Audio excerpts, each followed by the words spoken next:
A single dad veteran made a decision that would change everything. When 15 Hells Angels roared into town during the worst storm in decades, panic erupted. Neighbors locked their doors. Police were called.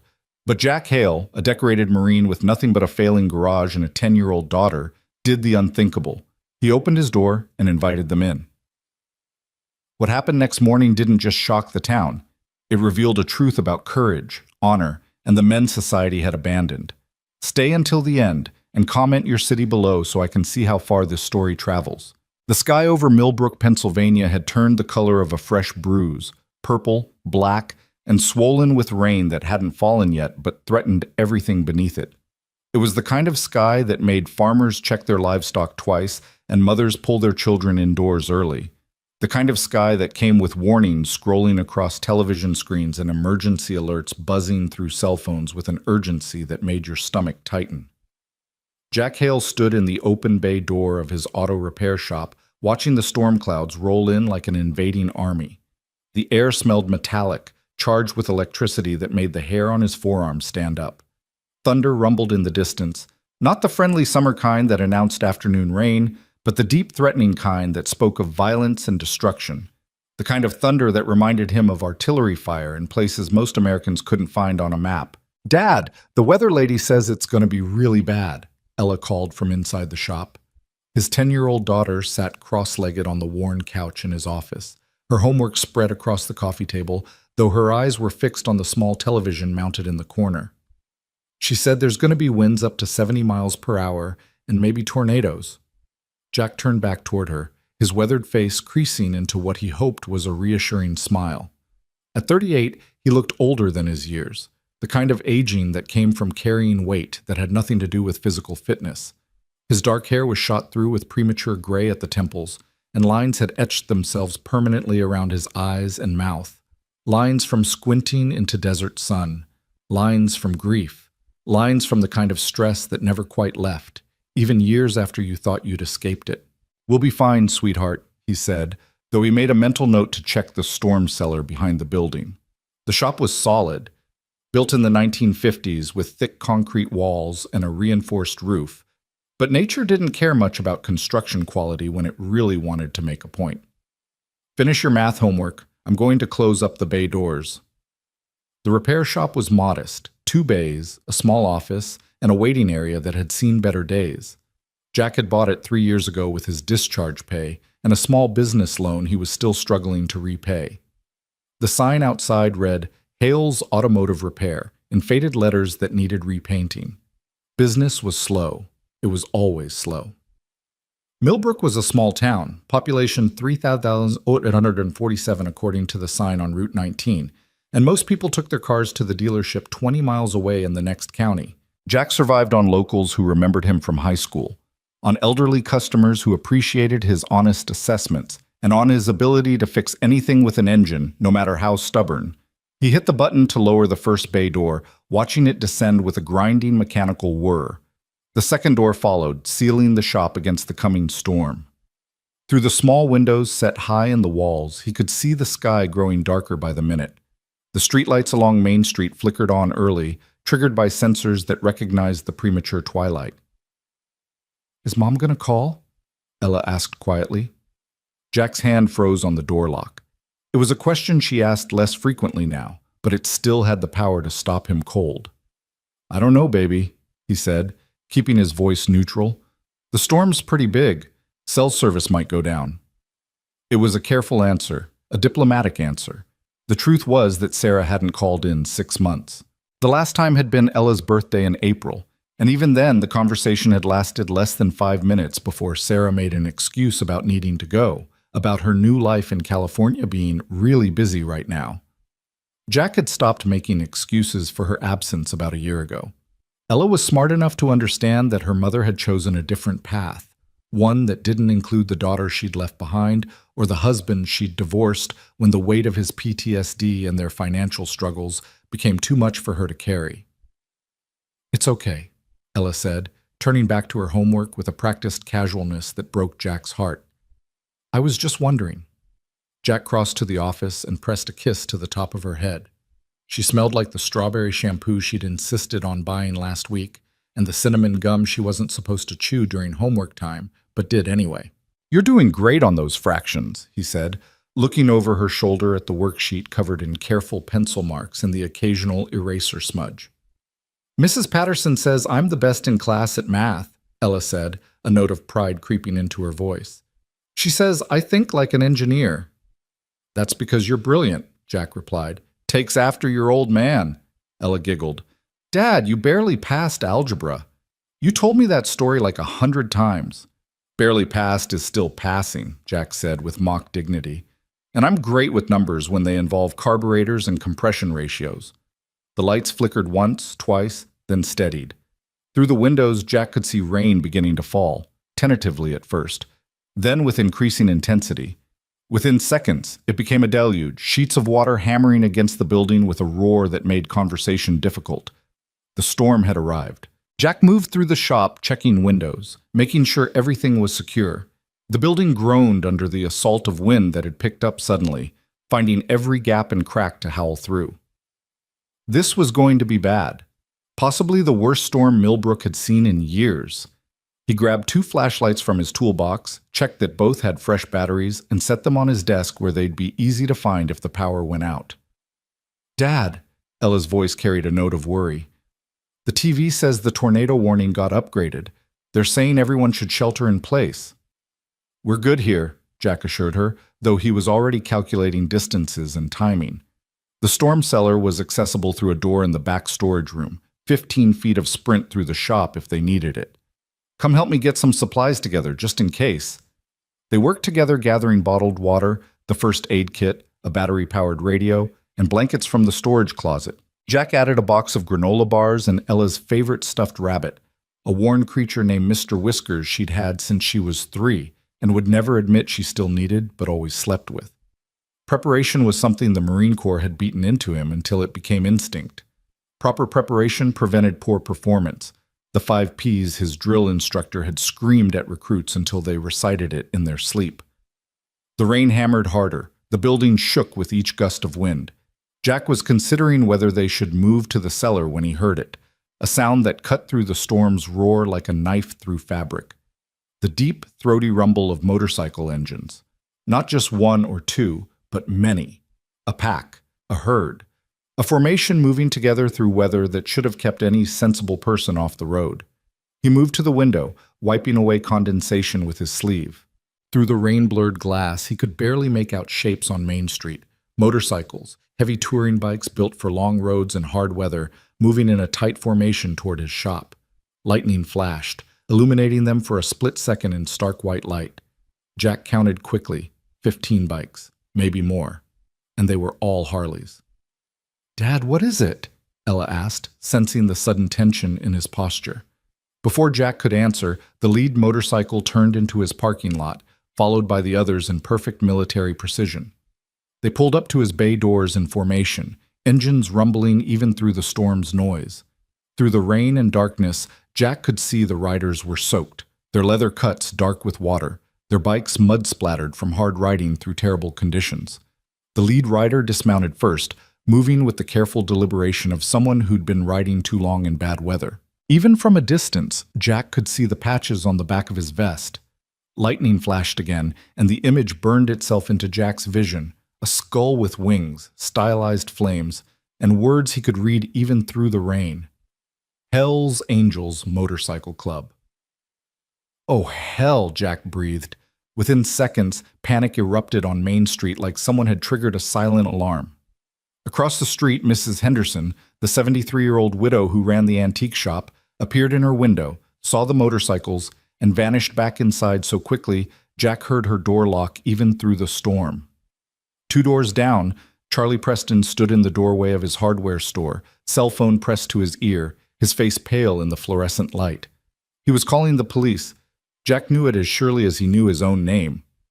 Doors slammed up and down the street, lights flicked off in windows. Millbrook was a town of 3,000 souls that had never seen real trouble, where the most exciting thing to happen in recent memory was when teenagers had vandalized the high school mascot statue.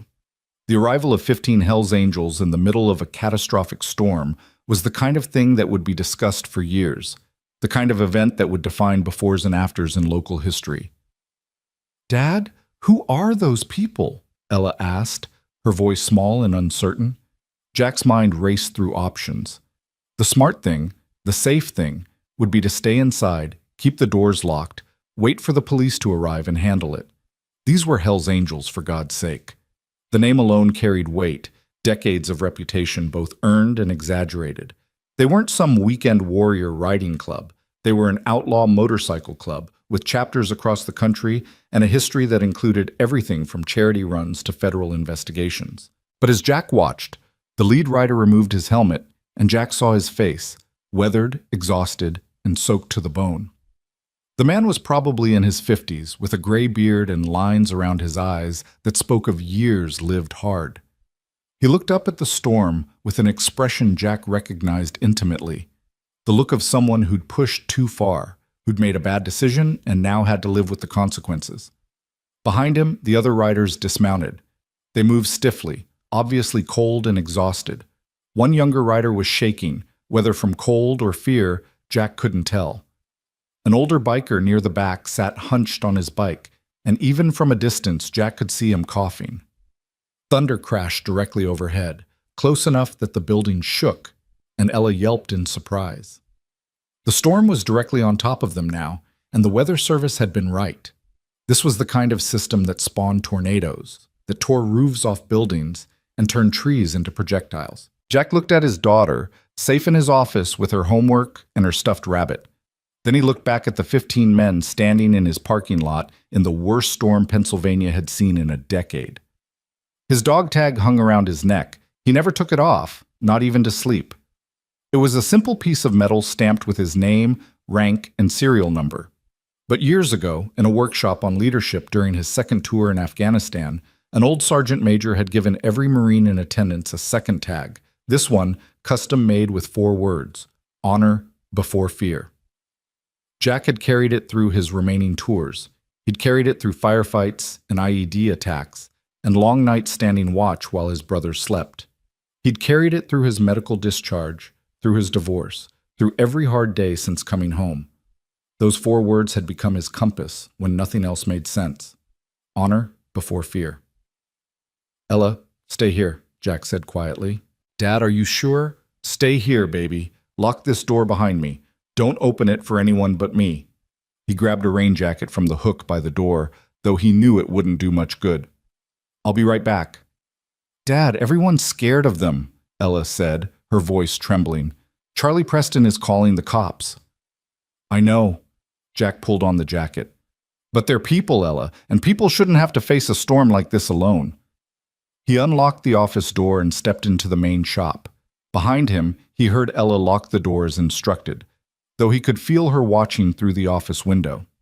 He crossed to the bay door, his heart pounding hard enough that he could feel it in his throat. His hands shook slightly as he reached for the button. Not from fear exactly, but from the weight of the decision he was making.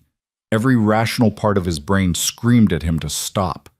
These were Hell's Angels, outlaw bikers, men who lived by their own rules and had a reputation that preceded them like a shadow. This was stupid. This was dangerous. This could end badly in 100 different ways. But Jack's finger was already pressing the button. The bay door began to rise with a grinding mechanical whir that sounded impossibly loud in the storm-filled night. Rain hammered through the widening gap, blown horizontal by wind that was approaching dangerous speeds.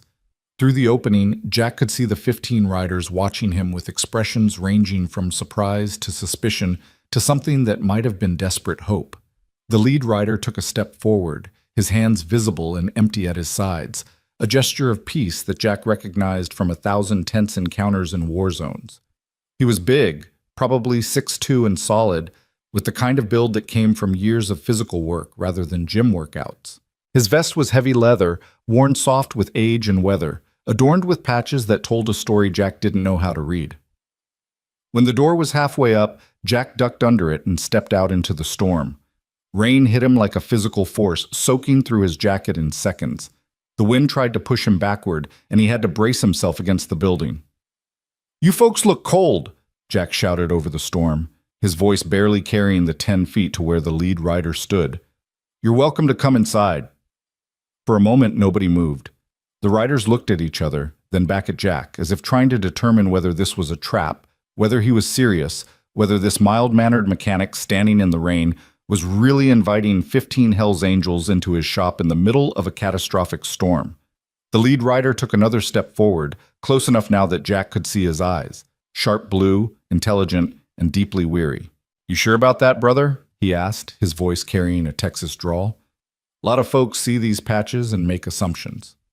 "I see 15 people getting hammered by a storm that's only going to get worse," Jack replied. He had to shout now. The wind was screaming through the gap between buildings, carrying rain in sheets. "I see riders who need to get out of this weather before someone gets hurt. What you're wearing doesn't change that." Across the street, lights blazed on in the sheriff's office. Jack could see movement inside. Sheriff Tom Morrison and his deputy pulling on rain gear, preparing to come out and handle what they undoubtedly saw as a situation. Jack had maybe 2 minutes before authority arrived and made this decision for him. "We're not here to cause trouble," the lead rider said. His eyes flicked past Jack to the shop, then to the street where neighbors were watching from windows. "And we damn sure don't want to bring trouble to someone offering help. Maybe we should just—" "No." Jack's voice carried a note of command that surprised him. The voice of the staff sergeant he'd been a lifetime ago. The voice that had given orders to men in combat. "You're not riding another mile in this. That storm front is rotating. Weather Service says possible tornadoes. You're coming inside and we're not debating it." Lightning split the sky so close that the thunder was instantaneous, a crack that felt like the sky breaking open. The younger rider who'd been shaking lost his footing, stumbling against his bike. 2 of the other riders caught him, holding him steady. Jack could see now that the kid, he couldn't have been more than 22, was soaked and shivering violently past the point of safety. "Inside," Jack said again, gesturing to the open bay. "Now, before one of you ends up with hypothermia or worse." The lead rider held Jack's gaze for a long moment, some kind of calculation happening behind those blue eyes. Then slowly he nodded. "Ryder," he said, extending his hand. "Ryder Jones." "Jack Hale." Jack took the offered hand, feeling the firm grip of someone who meant what they said. "Get your people inside, Ryder. We'll sort everything else out once we're all dry." Ryder turned to his crew. "You heard the man? Let's move." The bikers didn't need to be told twice. They rolled their motorcycles into the shop's parking area just outside the bay, killed the engines, and moved inside with the practiced efficiency of men who had done this before, though probably never under these circumstances. They filed past Jack, each one nodding or murmuring thanks, their boots tracking water and mud across his concrete floor. Jack watched them come in, counting. 13, 14, 15, all accounted for.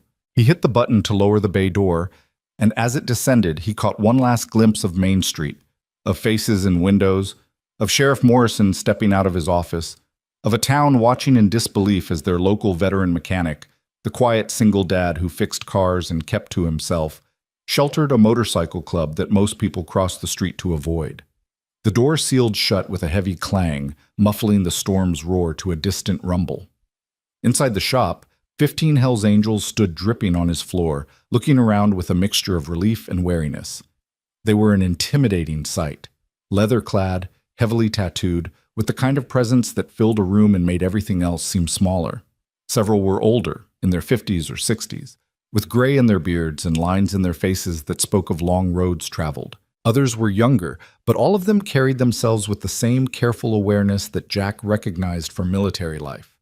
Men who'd learned to watch their surroundings, to assess threats, to never be caught unprepared. The youngest one, the kid who'd been shaking, stumbled to the wall and leaned against it, his teeth chattering audibly. His lips had a blue tinge that Jack didn't like. "Someone get him sitting down," Jack ordered, pointing to the waiting area couch. "And start getting out of those wet clothes if you've got anything dry." 2 of the older bikers immediately moved to help the kid, guiding him to the couch with surprising gentleness.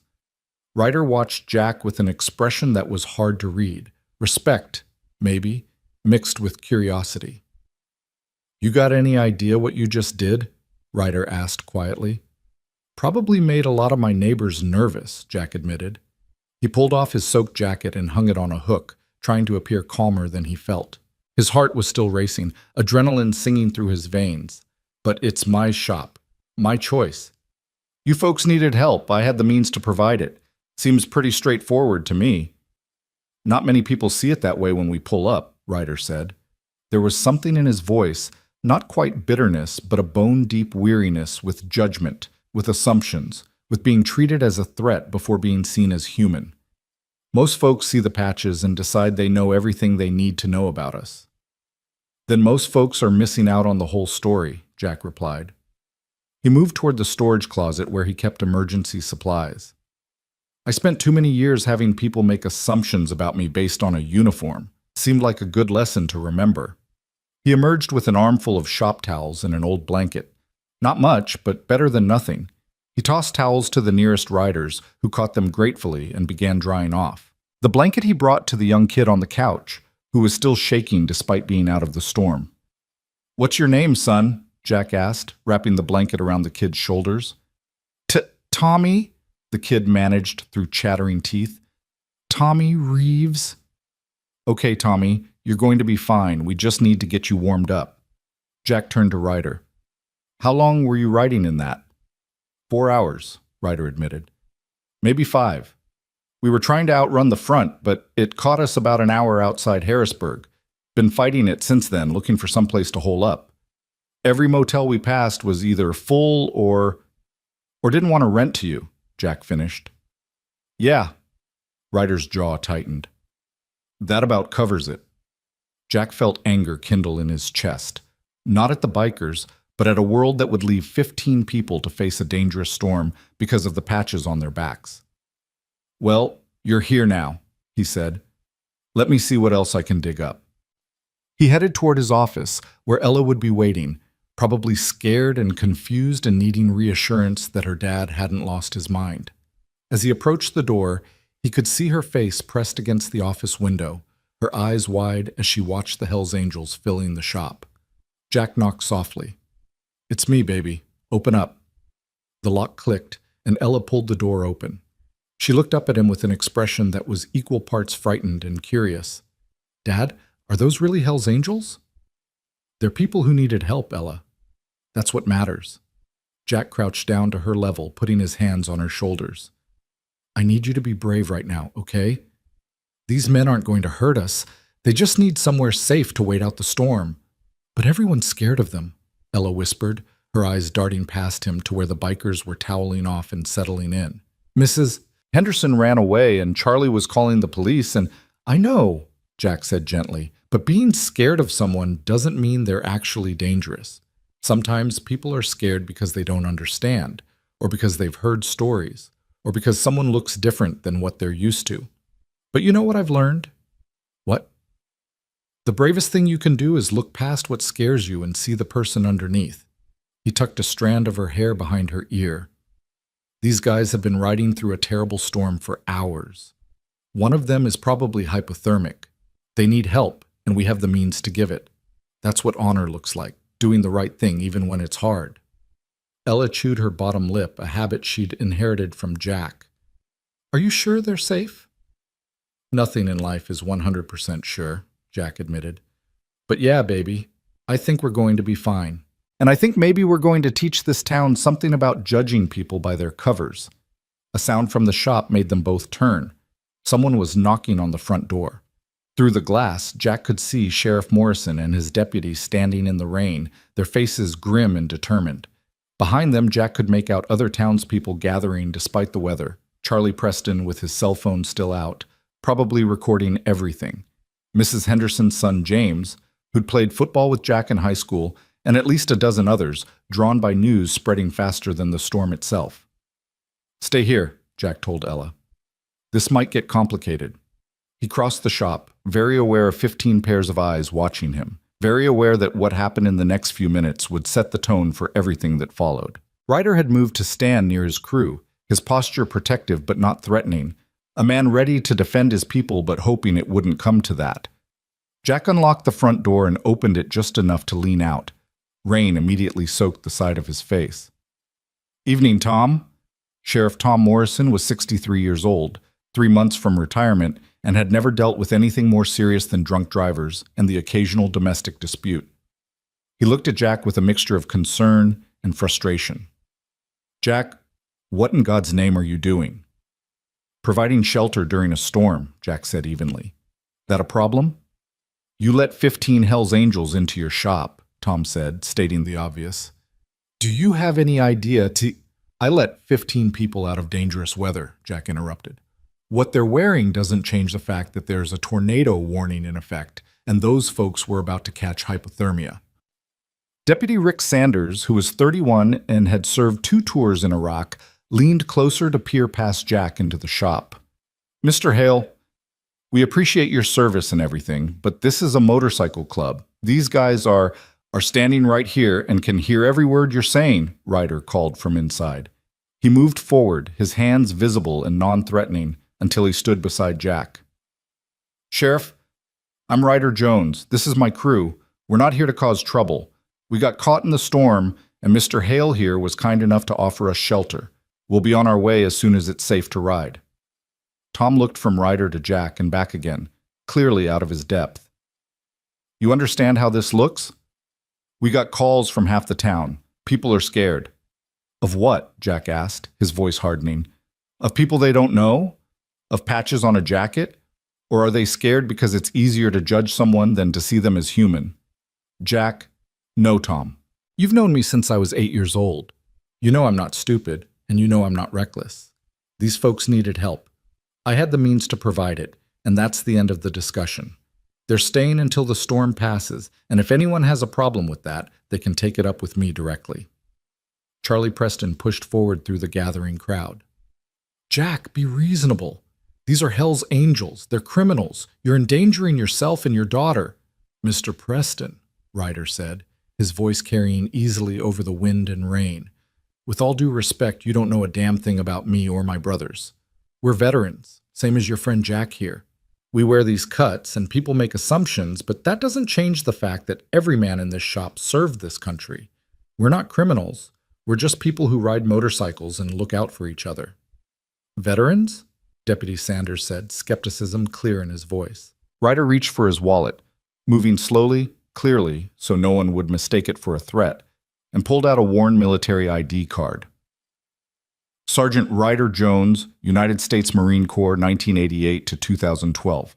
24 years of service, 2 tours in Desert Storm, 3 in Iraq, 2 in Afghanistan.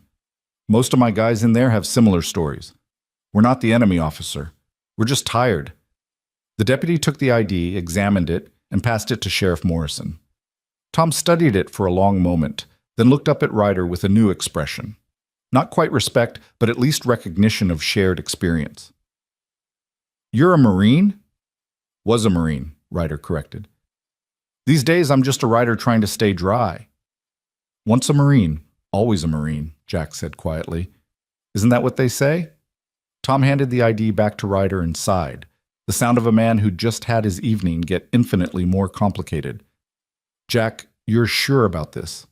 "Completely," Jack replied without hesitation. "And you," Tom said, pointing at Ryder, "you and your crew are going to behave? No trouble?" "No trouble, Sheriff," Ryder promised. "You have my word." Tom looked at the crowd gathering behind him, at scared faces and suspicious eyes, at a town that had already made up its mind about who these strangers were. "All right," he said finally. "They can stay until the storm passes, but Jack, if anything, and I mean anything, goes wrong, you call me immediately. Understood?" "Understood," Jack agreed. The sheriff and his deputy retreated to their vehicle, but the crowd didn't disperse. If anything, more people arrived, drawn by curiosity and concern and the kind of instinct that makes humans gather to watch when something unusual happens. Jack could see phones out recording, taking pictures. This would be all over social media within minutes if it wasn't already. "Ignore them," Ryder said quietly as Jack closed and locked the door. "They'll get bored eventually." "Maybe," Jack replied, though he doubted it. Small towns had long memories and loved stories. This one would be repeated for years. The night Jack Hale let the Hells Angels into his shop during the worst storm in decades. He turned back to the bikers gathered in his space. They were watching him with expressions that ranged from gratitude to wariness, to something that might have been shame. Men who'd learned not to expect kindness, who'd been turned away so often that acceptance felt like a trap. "All right," Jack said, clapping his hands together. "Let's get practical. I've got more towels in storage and I can make coffee. It's not much, but it's hot and it's wet. Anyone hurt? Anything that needs immediate attention?" The bikers looked at each other, then at Ryder, who seemed to be their spokesman. "Tommy needs warming up," Ryder said, gesturing to the young man wrapped in Jack's blanket. "And Brick's been coughing for the last hour. Probably just a cold, but let me see." Jack crossed to the older biker Ryder had indicated, a massive man in his 60s, with a gray beard that reached his chest and hands the size of dinner plates. "I'm Jack. That cough sounds rough." "It's nothing," Brick rumbled, his voice like gravel in a cement mixer.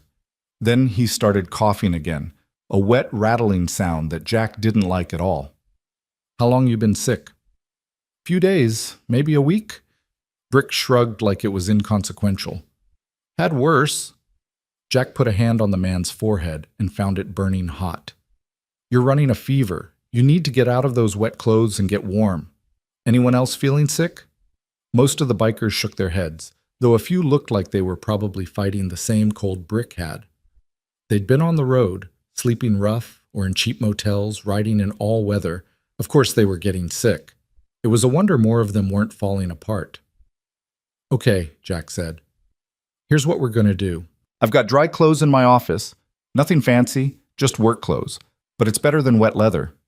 You're all welcome to change. I'll get that coffee going, and I've got some canned soup we can heat up.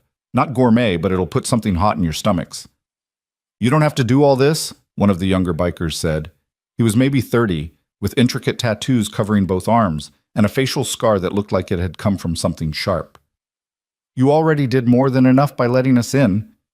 "Yeah, well, I let you in, so now you're my responsibility until this storm passes," Jack replied. "Marines don't do half measures. Either I help or I don't. I chose to help, so we're doing this right." Ryder smiled, the first real smile Jack had seen from him. "You really are a jarhead, aren't you?" "Staff Sergeant Hale, 2nd Battalion, 5th Marines," Jack confirmed. 3 tours in Afghanistan, 1 in Iraq. Got out in 2015 after an IED decided to rearrange my spine. "You?" "Sergeant Jones, 1st Battalion, 3rd Marines. Started in the Gulf, ended up in Helmand Province." Ryder extended his hand again, and this time when Jack shook it, there was a different quality to the gesture, the recognition of shared experience, of brotherhood forged in combat. "Good to meet you, brother." "Likewise." The tension in the room shifted perceptibly. The bikers, who'd been standing in defensive clusters, began to relax slightly. It was still awkward, 15 strangers in a space meant for 2 or 3, but the air of potential violence had dissipated. They were just people now, tired and wet and grateful for shelter. Jack grabbed his keys and headed for the storage room where he kept his personal effects. Behind him, he heard the soft sound of Ella's office door opening, and when he turned, his daughter was standing there with her arms full of something. "Dad?" she said hesitantly. "I thought maybe they'd be cold." She was holding an armful of blankets, every spare one Jack owned, plus the comforter from her own bed. She looked terrified and brave simultaneously, a 10-year-old girl offering comfort to men who looked like they'd stepped out of a nightmare, but who were, in the end, just human. The shop went completely silent. 15 battle-hardened bikers stared at this small girl with her armful of blankets, and Jack watched several of them swallow hard, watched eyes that had seen too much soften with something that looked like pain. Ryder crouched down, bringing himself to Ella's level. "What's your name, darlin'?" "Ella," she whispered. "That's a beautiful name." "I'm Ryder." He gestured to the blankets. "Are these for us?" Ella nodded, not quite meeting his eyes. "My dad says you've been riding a long time in the storm. I thought you might be cold." "You thought right," Ryder said gently. He reached out slowly, giving Ella time to pull back if she wanted, and took the blankets from her arms. "This is one of the kindest things anyone's done for us in a long time. Thank you, Miss Ella." "You're welcome," Ella said, then looked up at her father for confirmation that she'd done the right thing. Jack felt his throat tighten with an emotion he couldn't quite name. Pride, certainly. Love, absolutely. But also a deep gratitude that his daughter, despite everything she'd been through, despite a mother who'd left and a father who struggled in a life that was harder than any child should be, still had the capacity for compassion. "That was perfect, baby," he said softly. Ryder stood and turned to his crew, holding the blankets. "Hear that, boys? Little Miss Ella here thinks we might be cold. Anyone need a blanket?" Every hand went up, not because they were all cold, Jack suspected, but because accepting this child's gift was a way of honoring the courage it took to offer it. Ryder distributed the blankets with the care of someone handling precious artifacts, and each biker who received one murmured thanks in Ella's direction. The youngest one, Tommy, who was still shivering despite the shop being warmer than outside, received Ella's own comforter, the one with the stars and moons pattern she'd picked out herself. He wrapped it around his shoulders, and Jack watched a tear slide down the kid's face. "Hey, Tommy," Ella said, moving closer despite her obvious nervousness. "Are you okay?" "Yeah," Tommy managed, his voice thick. "Yeah, It's just been a really long day, and people don't usually—" He trailed off, unable to finish. "My dad says people should be nice to each other," Ella said simply. "Even if they don't know each other, especially then." "Your dad's a smart man," Tommy said, "and you're a really brave kid." Ella smiled shyly, then retreated back to the office, content that she'd done her part. Jack watched her go, his heart simultaneously breaking and swelling with pride. 10 years old and already wiser than most adults. He turned back to the task at hand, getting 15 cold, wet men comfortable and fed. It took the better part of an hour. He broke out his personal stash of clean work clothes, coveralls, spare jeans, t-shirts with auto parts logos, anything remotely dry. The bikers changed in shifts, using the bathroom and the storage room for privacy, emerging looking less like intimidating outlaws and more like regular guys who'd had a rough night. Jack fired up the small coffee maker in his office, brewing pot after pot of cheap, strong coffee that the bikers accepted like it was liquid gold. He heated canned soup on the hot plate he usually used for his own lunches. Chicken noodle, tomato, vegetable, whatever he had in the cupboard. It wasn't much, but the bikers ate like they were at a 5-star restaurant, grateful for anything hot. As they ate and warmed up, the tension continued to ebb. The bikers began talking among themselves in low voices, the kind of easy conversation that comes from people who've known each other a long time. Jack caught fragments. Discussions about the storm, about routes and roads, about bikes that needed attention and parts that needed replacing. Normal conversation. Human conversation. Brick's cough persisted, so Jack dug out the first aid kit and found some cold medicine that was probably past its expiration date, but better than nothing. He made the big man take it with water and an extra blanket, then positioned him near the space heater Jack had set up in the corner. Outside, the storm raged on. Rain continued to hammer the building, and the wind had reached a steady howl that occasionally escalated to a scream when a particularly strong gust hit. The lights flickered periodically, and Jack kept the flashlights close, expecting power to fail at any moment. Ella had returned to her homework, but Jack could see her watching the bikers with fascination. They, in turn, seemed acutely aware of her presence, careful to moderate their language and behavior. Jack appreciated it. These men were making an effort to be appropriate guests despite circumstances that couldn't have been stranger. Ryder settled onto the floor near Jack's desk, a cup of coffee in his hands, and a tired contentment on his face. "You really didn't have to do all this," he said quietly. "The shelter would have been enough." "My dad was a Marine," Jack replied, dropping down to sit beside him. "He used to say that honor wasn't about doing the minimum required. It was about doing the maximum possible. I guess that stuck." "Good lesson." Ryder sipped his coffee. "Your old man still around?" "Died when I was 15, heart attack." Jack stared at his own coffee, remembering. "Never got to tell him I joined up. Always wondered if he'd have been proud." "He would have been," Ryder said with certainty. "You turned out good, Jack Hale. Better than good. You're the kind of Marine that makes the rest of us look better by association." "I don't know about that," Jack demurred. "I'm just a guy trying to do right. That's exactly what I'm talking about." They sat in comfortable silence for a moment, the kind that happens between people who understand each other without needing constant conversation. Around them, the other bikers were settling in, some dozing despite the storm, others talking quietly. A few staring at their phones trying to get a signal that would let them call family and report they were safe. "Can I ask you something?" Jack said after a while. "Shoot." "Why the hell's Angels?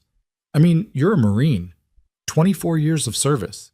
You could have done anything after you got out. Why this?"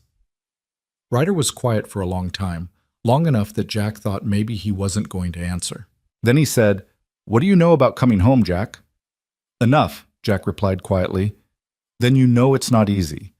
You know that one day you're living on a phobie in some desert hellhole, and the next day you're back in the world where nobody understands what you've been through or why you can't just turn it off and be normal again. You know about the nightmares and the way loud noises make you reach for weapons that aren't there anymore. You know about feeling like a stranger in your own country." Jack nodded. He knew all of that intimately. "Well, after I got out, I tried the normal thing. Got a job at a factory, tried to settle down. But I couldn't make it work. Couldn't connect with people who'd never served. Couldn't explain the things I'd seen or done. I was drowning, Jack. Drowning in a world that wanted me to smile and pretend like 24 years at war hadn't changed me." "So you found the club," Jack said, understanding. "So I found the club," Ryder confirmed. "And suddenly I was with people who got it. People who'd been there, who'd seen things, who understood that coming home doesn't mean the war's over. We ride together, we look out for each other, and nobody judges us for being broken in ways civilians can't understand." "You're not broken," Jack said. Ryder smiled sadly. "We're all broken, brother. Some of us just hide it better than others." Thunder crashed overhead, close enough that the lights flickered ominously. Ella yelped from the office, and Jack started to rise, but Ryder was faster. "Hey there, Miss Ella," Ryder said, moving to the office door. "You doing okay?" "I don't like thunder," Ella admitted, her voice small. "Yeah? Well, can I tell you a secret?" Ryder crouched down. "Neither do I. Loud noises make me jumpy. Have ever since I came back from overseas. But you know what helps?" "What?"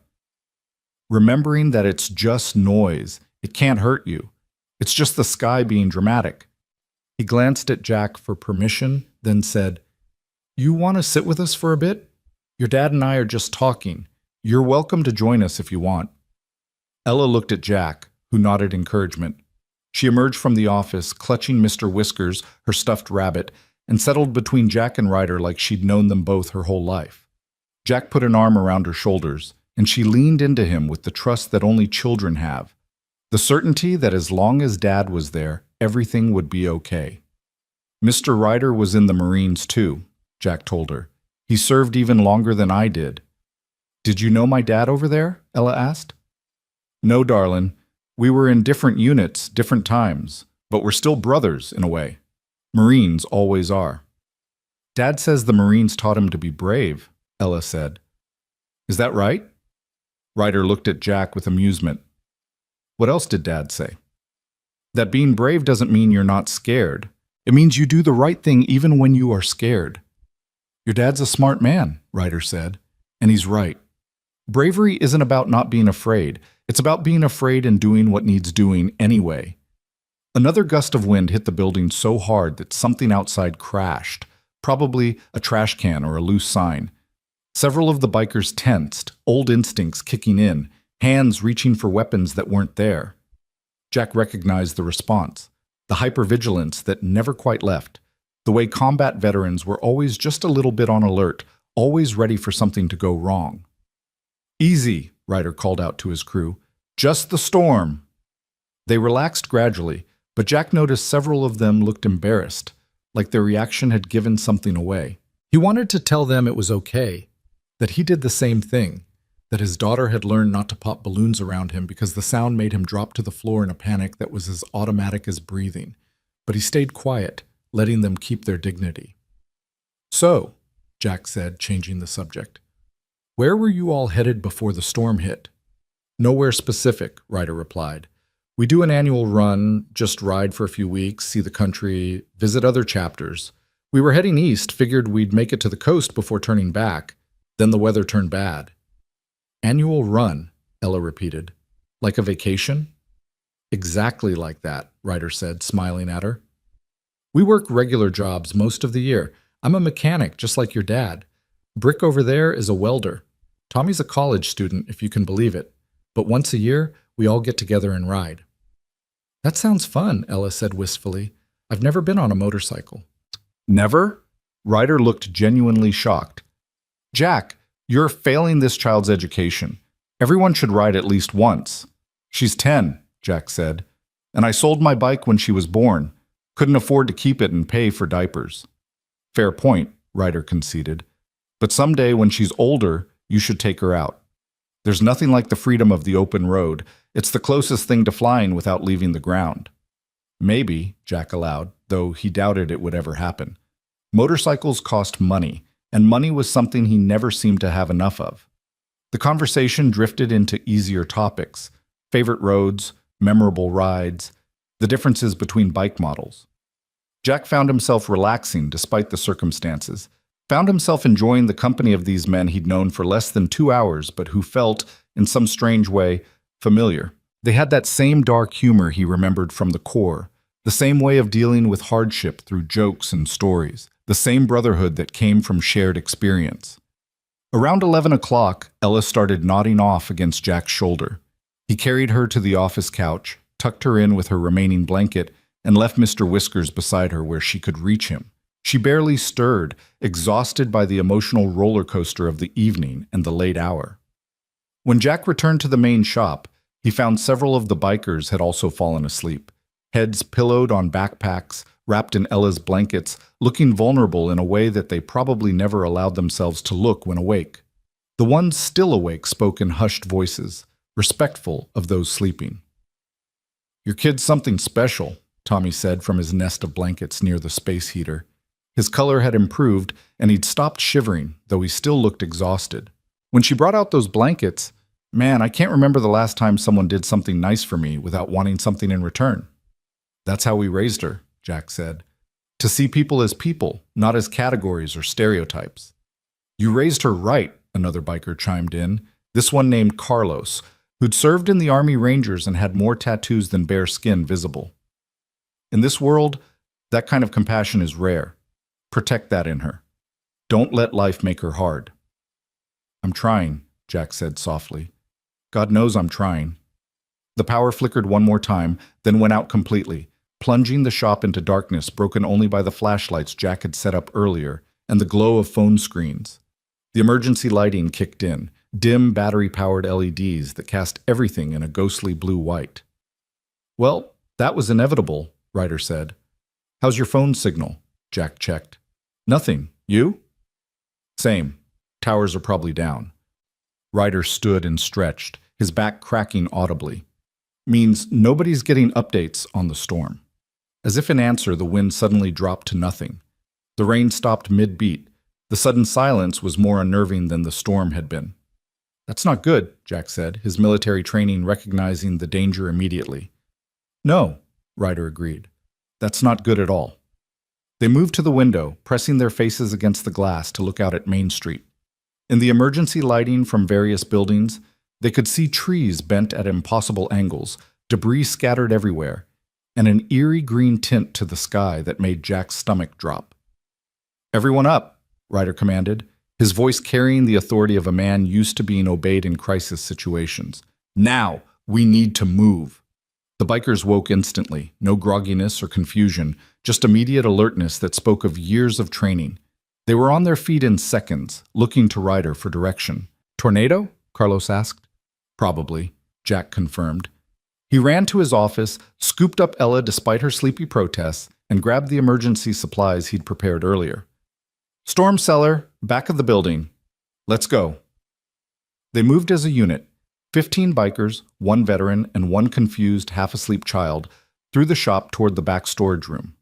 Jack led the way, Ella in his arms, with Ryder right behind him, keeping the others organized. Tommy, help Brick move faster. Carlos, grab those supplies.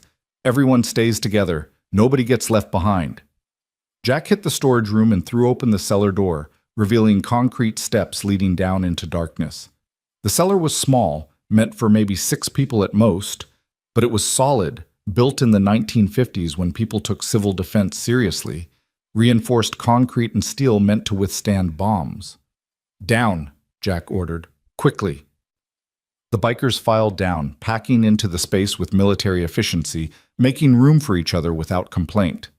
Jack came last, pulling the heavy steel door shut behind him and throwing the bolt that sealed them in. The space was cramped.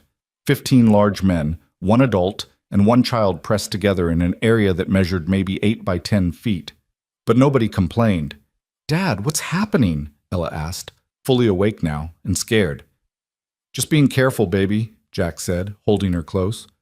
"The storm's doing something weird, and this is the safest place to be." They huddled in the darkness, flashlights providing small islands of light.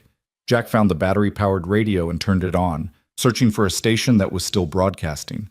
Static filled most frequencies, but finally he caught a local station. Repeating, tornado confirmed on the ground, currently tracking through downtown Millbrook, moving northeast at 30 miles per hour. "This is an extremely dangerous situation. If you are in Millbrook, take cover immediately. Get to your lowest floor, away from windows." The radio cut out as the tornado hit.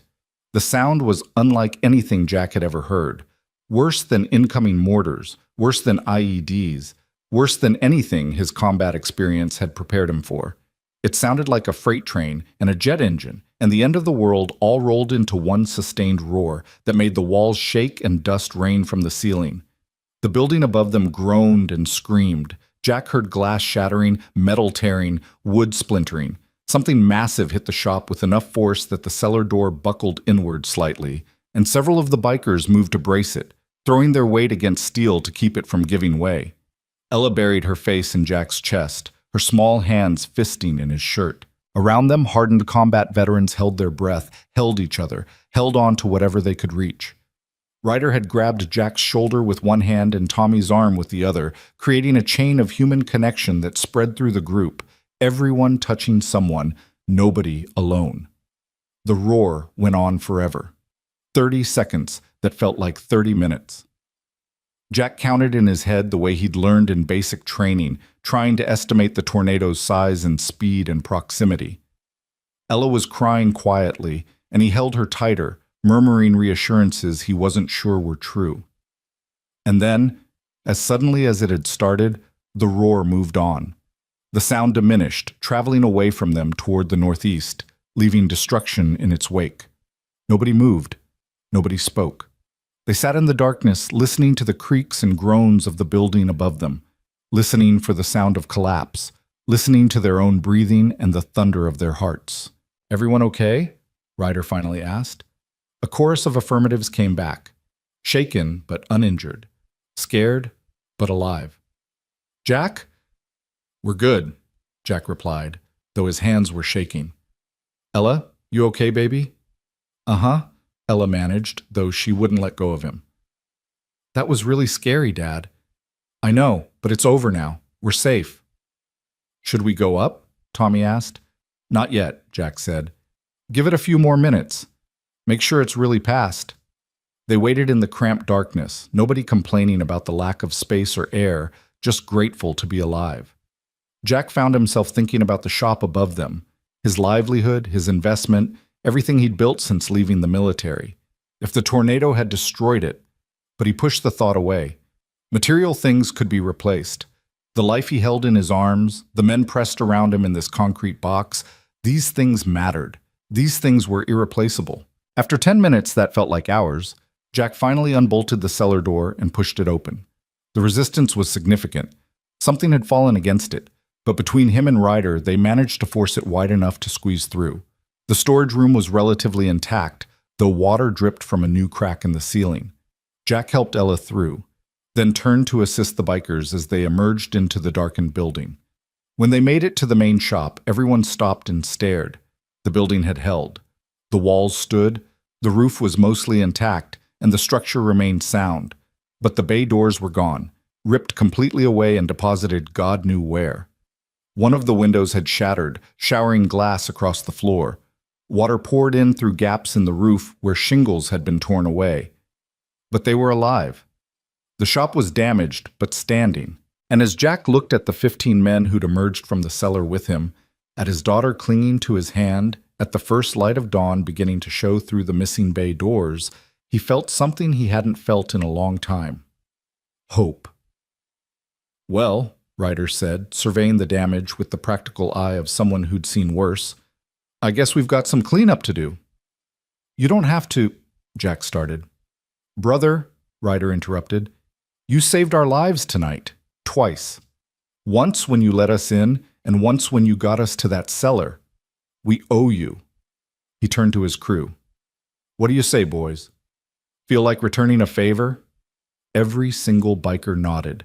As dawn broke over Millbrook and the residents emerged to survey the damage the tornado had wrought, they would find something they never expected to see: 15 Hells Angels working alongside a single-dad veteran, beginning the long process of rebuilding what the storm had broken. But that was a story for the morning. For now, in the pre-dawn darkness, a different kind of brotherhood had been forged. One built on trust, on compassion, on the simple act of opening a door when everyone else had theirs locked tight. Jack Hale had made a choice guided by 4 words engraved on a dog tag: honor before fear. He had no idea yet just how much that choice would change everything.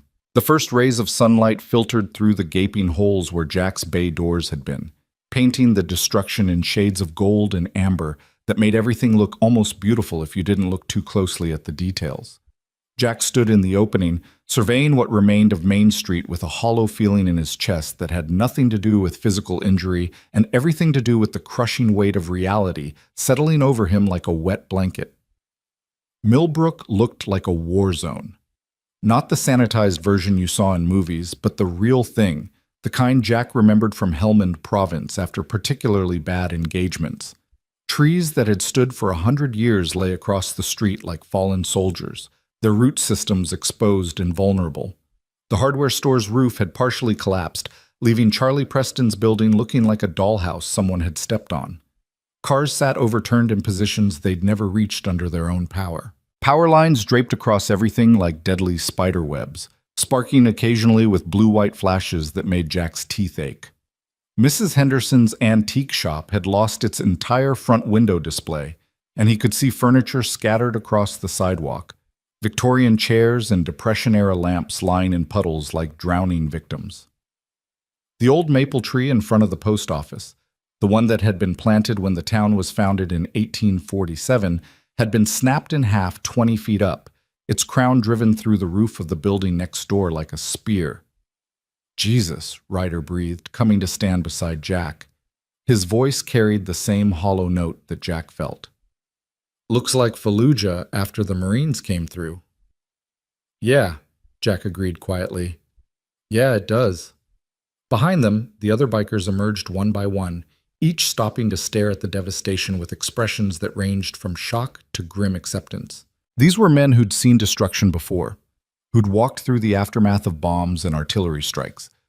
But there was something uniquely terrible about seeing it happen to an American town, to a place that was supposed to be safe. Ella squeezed between Jack and Ryder, still clutching Mr. Whiskers, her eyes going wide as she took in the scene. "Dad, is everyone okay?" It was the question Jack had been dreading because he didn't know the answer. The tornado had carved a path right through downtown. There were at least 50 buildings in its track, and God only knew how many people had been inside them when it hit. The sheriff's office was dark, either without power or empty. He couldn't tell which. No emergency vehicles were visible yet, though Jack could hear sirens in the distance, coming closer. "I don't know, baby," he said honestly, "but we're going to find out, and then we're going to help whoever needs it." Movement across the street caught his attention.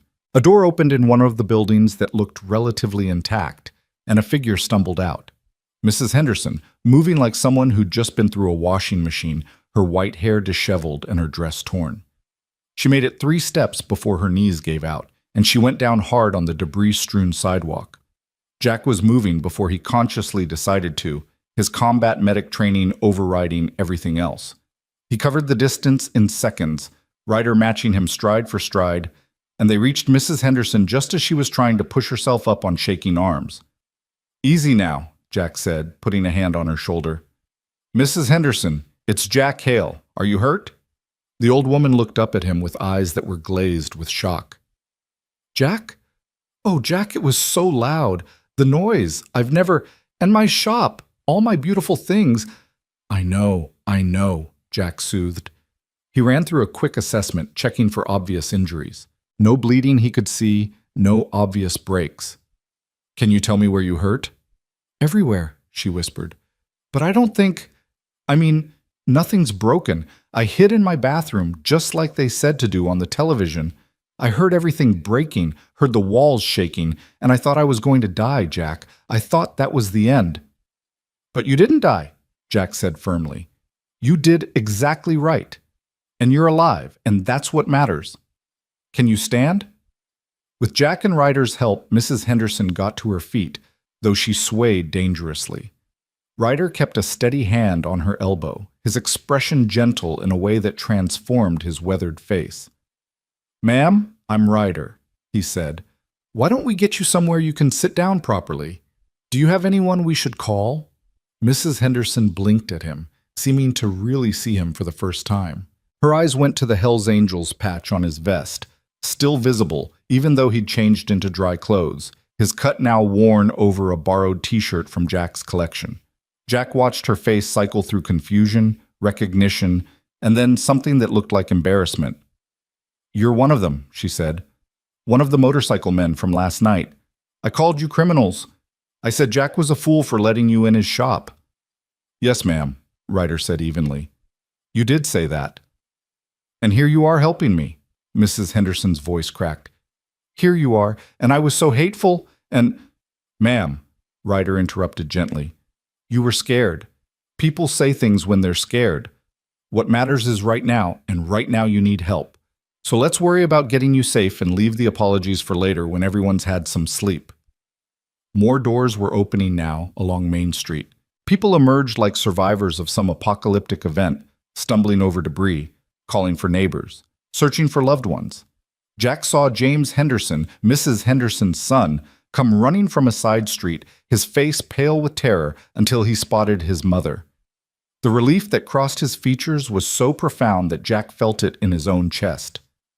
Mom! James reached them at a dead sprint. Mom, thank God, I've been trying to call. The lines are down, and I thought, I'm fine, Mrs. Henderson assured him, though she clung to her son with the desperate strength of someone who genuinely thought they might never see their family again. These men helped me. Jack and his friend.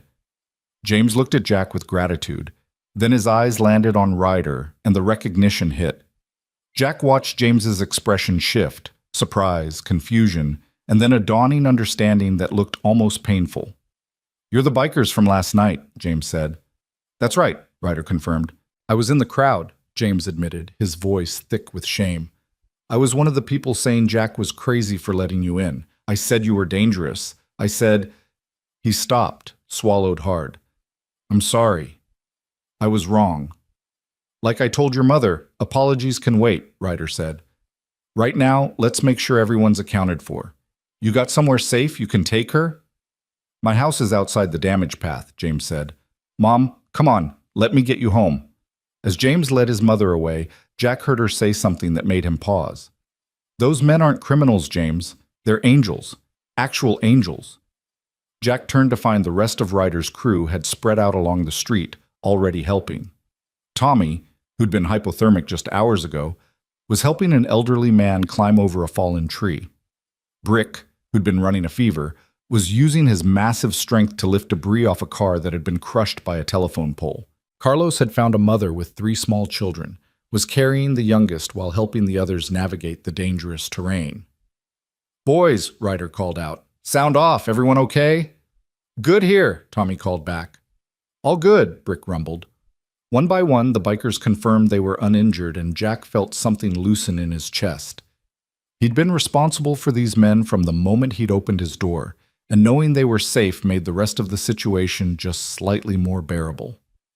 Sheriff Morrison appeared at the end of the street, Deputy Sanders beside him, both men looking like they'd aged 10 years overnight. The sheriff's cruiser was dented and missing a door, but it was still mobile. Morrison's eyes swept the scene, landing on Jack and the bikers with an expression that was impossible to read. Jack, Morrison called, picking his way through the rubble. You and your people okay? We're fine, Tom, Jack replied. Building took some damage, but we sheltered in the cellar. Everyone made it through. Thank God for that. Morrison rubbed his face with both hands. We've got reports of damage all through downtown. No confirmed fatalities yet, but there are people trapped. Fire department's on the way from the county, but it's going to take them at least 30 minutes to get here with all the roads blocked. What do you need? Jack asked, already knowing the answer. Everything, Morrison said bluntly. We need search and rescue. We need debris cleared. We need someone with medical training to check on folks until the ambulances can get through. We need... He stopped, seeming to really see the Hells Angels for the first time since arriving. I need all the help I can get, and I'm not too proud to accept it from wherever it comes. Then you've got us, Ryder said, stepping forward. 15 able bodies, all with military training. Half of us have medical experience. We can help. Morrison looked at Ryder for a long moment, and Jack could see the calculation happening behind the sheriff's eyes. Accepting help from an outlaw motorcycle club wasn't the kind of decision that a small-town sheriff made lightly. It was the kind of thing that could make or break a reputation, the kind of choice that would be dissected and discussed for years. All right, Morrison said finally. Here's how this works. You operate under my authority. You do what I tell you, when I tell you, and you don't go off on your own. Anyone breaks those rules, everyone leaves. Understood? Crystal clear, Sheriff, Ryder said. We're here to help, not to complicate your life. Good. Morrison pulled out a notebook that had somehow survived the storm. Jack, you're with me coordinating. You know this town, you know the people. Ryder, split your crew into teams. I need search and rescue at the Presbyterian Church, roof collapse, possibly people inside. I need debris clearance on Oak Street so emergency vehicles can get through. And I need someone checking on the elderly residents who might not have made it out of their homes. Tommy, Brick, Carlos, your search and rescue, Ryder ordered without hesitation. Snake, Chains, Dusty, debris clearance. Everyone else with me doing welfare checks. Move out, and remember, we're representing the club here. We do this right. The bikers dispersed with military precision, each team heading toward their assigned area with purpose and focus. Jack watched them go, these men who'd been feared and rejected just 12 hours ago, now running toward danger to help people who'd treated them like criminals. I was wrong about them, Morrison said quietly, watching the same scene Jack was. Dead wrong. A lot of people were, Jack replied. Including me, said a voice behind them. They turned to find Charlie Preston standing there, his face streaked with dirt and what might have been tears. His hardware store was partially collapsed. The inventory Jack could see through the gaps was destroyed, and the man looked like his world had ended. Jack, I owe you an apology. I said terrible things last night. I called the cops on you. I tried to get those men thrown out into the storm, and if you'd listened to me, they'd have been out there when the tornado hit. They'd probably be dead. But they're not, Jack said. That's what matters. And now they're helping, Charlie continued, his voice breaking. Now they're risking themselves to help us, even after how we treated them. What kind of men do that? Good ones, Jack said simply. The kind who know that doing the right thing isn't conditional on being treated right. A crash from down the street made them all turn. The search and rescue team had reached the Presbyterian Church, and Jack could see the building was in bad shape. The distinctive white steeple that had been a landmark for generations had been twisted at an angle, and the roof had partially caved in on the eastern side. Sunday services would have been empty. It was Monday morning, but Pastor Williams lived in the rectory attached to the church, and his wife Sarah was there too, along with their teenage daughter Emma. Tom, we need to get over there, Jack said urgently. They ran, Morrison and Sanders and Jack, with Charlie following because he couldn't seem to do anything else. By the time they arrived, Tommy was already coordinating the rescue effort with the calm competence of someone who'd done this before in far worse circumstances. Building's unstable, Tommy reported. Roof could come down any second, but we've got voices, at least 2 people, maybe 3. They're trapped in what I think is the living quarters, eastern side, probably under debris. Can we get to them? Morrison asked. Yeah, but it's going to be tight. And we need to shore up that section of roof before we go in, or the whole thing comes down. Tommy's eyes scanned the wreckage, calculating angles and weights and risks. Brick, we need support beams. Anything that'll hold weight. Check the hardware store. On it, Brick called, already moving. Jack stepped forward. I'm going in with you. Jack, you don't have to... Morrison started. Yes, I do, Jack interrupted. I know the Williams family. Emma babysits Ella sometimes. If she's in there scared, she needs to hear a familiar voice. Tommy looked at Jack, assessing, then nodded. You ever do structural rescue? Afghanistan 2012, building collapse after a rocket attack. I've done it. Good enough for me. Ryder, we need someone else. Who's got small building experience? Carlos, Ryder said immediately. He was a construction engineer before he joined the club. Carlos. The tattooed biker jogged over, listened to a 30-second briefing, and nodded. Show me what we're working with. For the next 15 minutes, Jack watched Tommy and Carlos work with the kind of professional competence that made Morrison's earlier concerns about criminals look absurd. They were systematic, careful, and clearly knew exactly what they were doing. Brick returned with an armful of 2x4s from Charlie's destroyed inventory, and they constructed a temporary support system that would give them maybe 20 minutes before the roof gave way completely. That's all the time we've got, Tommy said. In and out, fast and clean. Jack, you're with me. Carlos, you're back up in case we need to hand victims out. Brick, you hold those supports no matter what. If that roof shifts, you yell and we all run. Clear? Everyone confirmed they understood. Jack pulled on a pair of work gloves someone handed him and followed Tommy into the collapsed structure. The interior was a nightmare of splintered wood, shattered glass, and crumbled plaster. Water dripped from broken pipes. Electrical wires hung loose and dangerous. Every surface was unstable. Every step a calculated risk. Hello? Jack called out. Pastor Williams? Sarah? Can you hear me? Here. The voice was faint but distinct. We're here. Please, our daughter's hurt. Tommy and Jack followed the voice, crawling over debris, squeezing through gaps, their flashlights cutting through the dust-thick air. They found them in what had been the rectory's living room, Pastor Williams covering his wife and daughter with his own body as the ceiling had come down. The pastor's back was bleeding from where something sharp had caught him, but he hadn't moved, hadn't left his family exposed. Emma was pinned under a beam, her leg twisted at an angle that made Jack's stomach turn. She was conscious but pale, shock written across her young face. Sarah Williams was crying quietly, her hand holding her daughter's, her other hand pressed against her husband's back, trying to slow the bleeding. Jack? Emma whispered. Is that you? Yeah, sweetheart, it's me, Jack said, forcing his voice to stay calm and reassuring. We're going to get you out of here, okay? This is my friend Tommy. He knows what he's doing. Tommy was already assessing the situation with quick, efficient movements.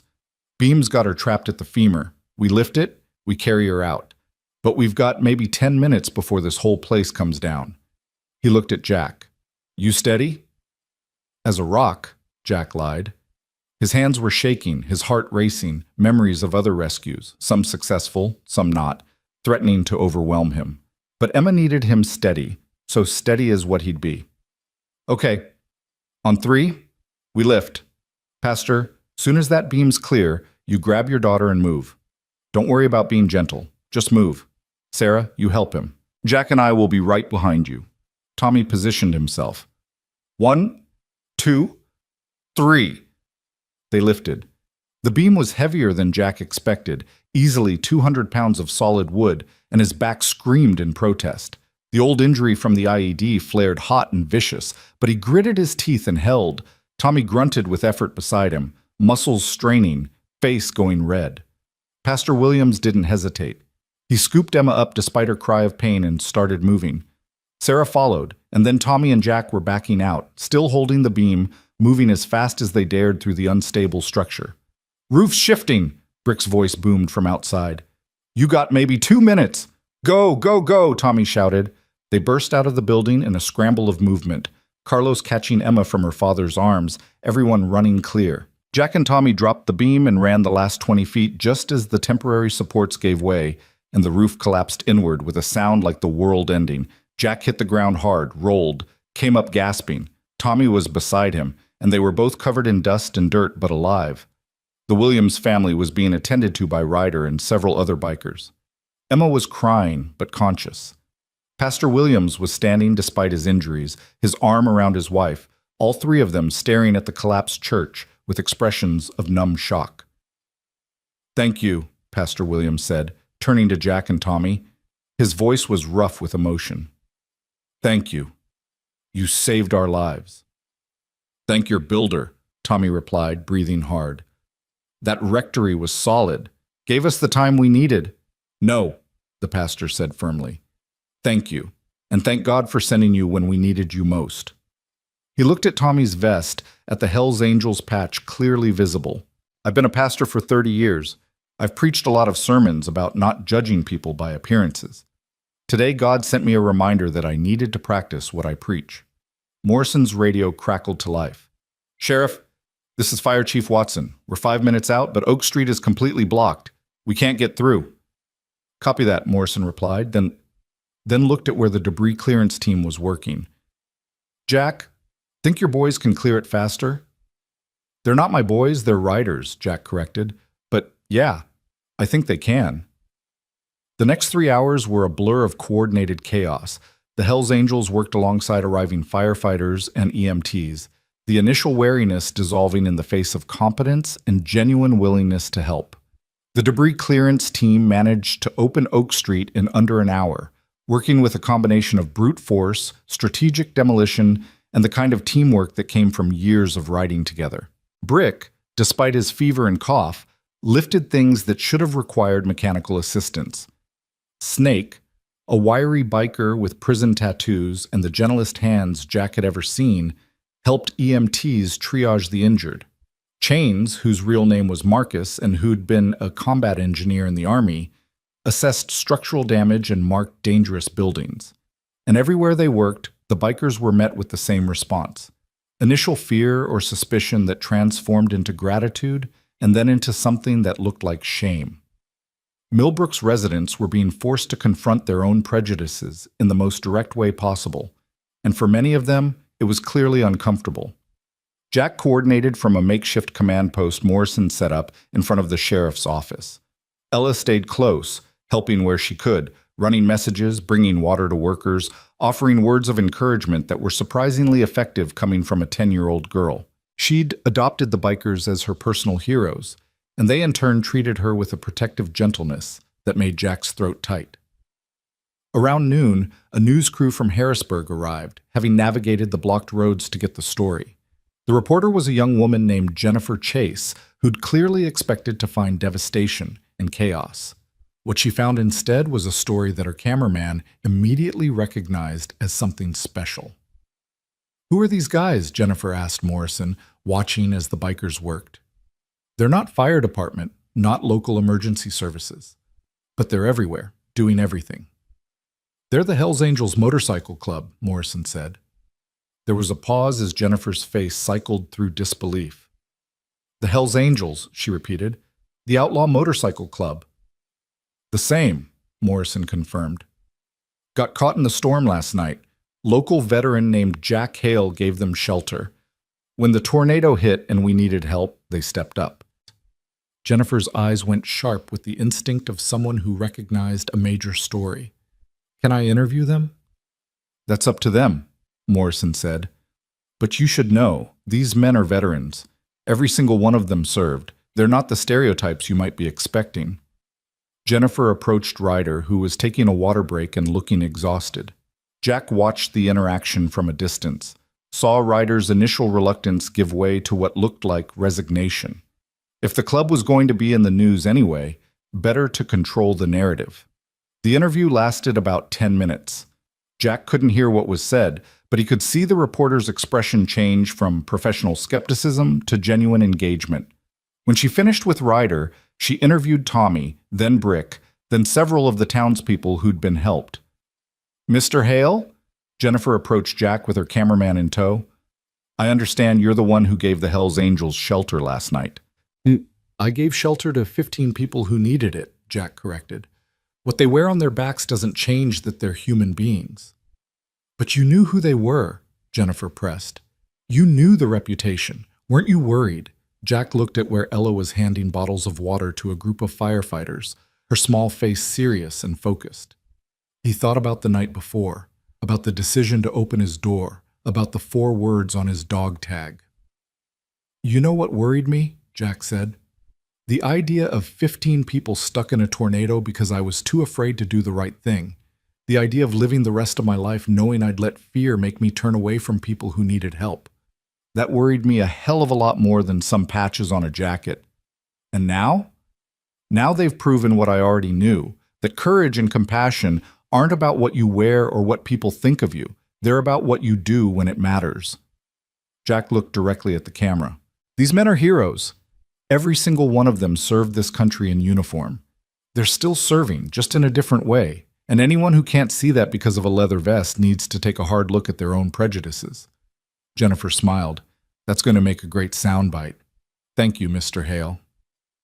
As the afternoon wore on, more help arrived from surrounding counties. The National Guard showed up with heavy equipment and supplies. Red Cross set up a shelter at the high school. FEMA representatives began the preliminary damage assessments that would determine federal aid. And through it all, the Hells Angels kept working. No breaks longer than necessary, no complaints, no requests for recognition or reward. Jack found Ryder around 3 o'clock, sitting on the curb in front of what used to be the town pharmacy, his head in his hands and exhaustion written in every line of his body. "You should rest," Jack said, sitting down beside him. "Can't," Ryder replied without looking up. "Too much to do." "There's always going to be too much to do," Jack said. "But you've been going non-stop for almost 18 hours. You're running on fumes, brother." "So are you." "Yeah, but this is my town. My people. You don't owe us this." Ryder finally looked up, and his eyes were red-rimmed and exhausted, but also somehow bright with something that looked like purpose. "Yes, we do. You gave us shelter when nobody else would. You saw us as people when everyone else saw us as threats. That means something, Jack. That means everything." "You've more than repaid that debt," Jack said quietly. "It's not about debt," Ryder said. "It's about honor. It's about remembering who we used to be before the world told us we were worthless. You reminded us, Jack. Last night, when you opened that door, you reminded 15 broken men that they still had value, that they still had something to offer. Do you have any idea what that means to someone who's been told for years that they're trash?" Jack didn't know what to say to that, so he just sat there in companionable silence, 2 veterans watching their respective families work to rebuild something that had been broken. "The media is going to make this a big story," Jack said eventually. "I know. Could bring a lot of attention to the club. Not all of it good." "I know that too," Ryder sighed.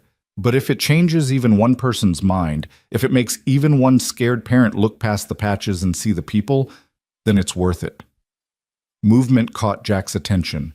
A group of townspeople were gathering in the street, maybe 40 or 50 of them. Many that Jack recognized from the crowd that had protested the bikers' presence just 14 hours ago. His stomach tightened. This could go bad quickly if the mood turned ugly. But then Charlie Preston stepped forward from the group, and Jack saw that the hardware store owner was carrying something, a handmade sign, rough but readable, painted on a piece of plywood salvaged from his destroyed store. Charlie held it up high enough for everyone to see. The words were simple but powerful. "Thank you, Hells Angels. We're sorry we judged you." One by one, other townspeople held up their own signs, hastily made but heartfelt. "You saved our town, veterans, brothers, heroes. We were wrong. Forgive us." The bikers stopped working, turning to look at this impromptu gathering. Jack saw Tommy's face crumple, saw the kid turn away quickly to hide tears, saw Brick, massive, intimidating Brick, remove his sunglasses and wipe his eyes with the back of his hand. Saw Carlos stand there with his mouth open, clearly not believing what he was seeing.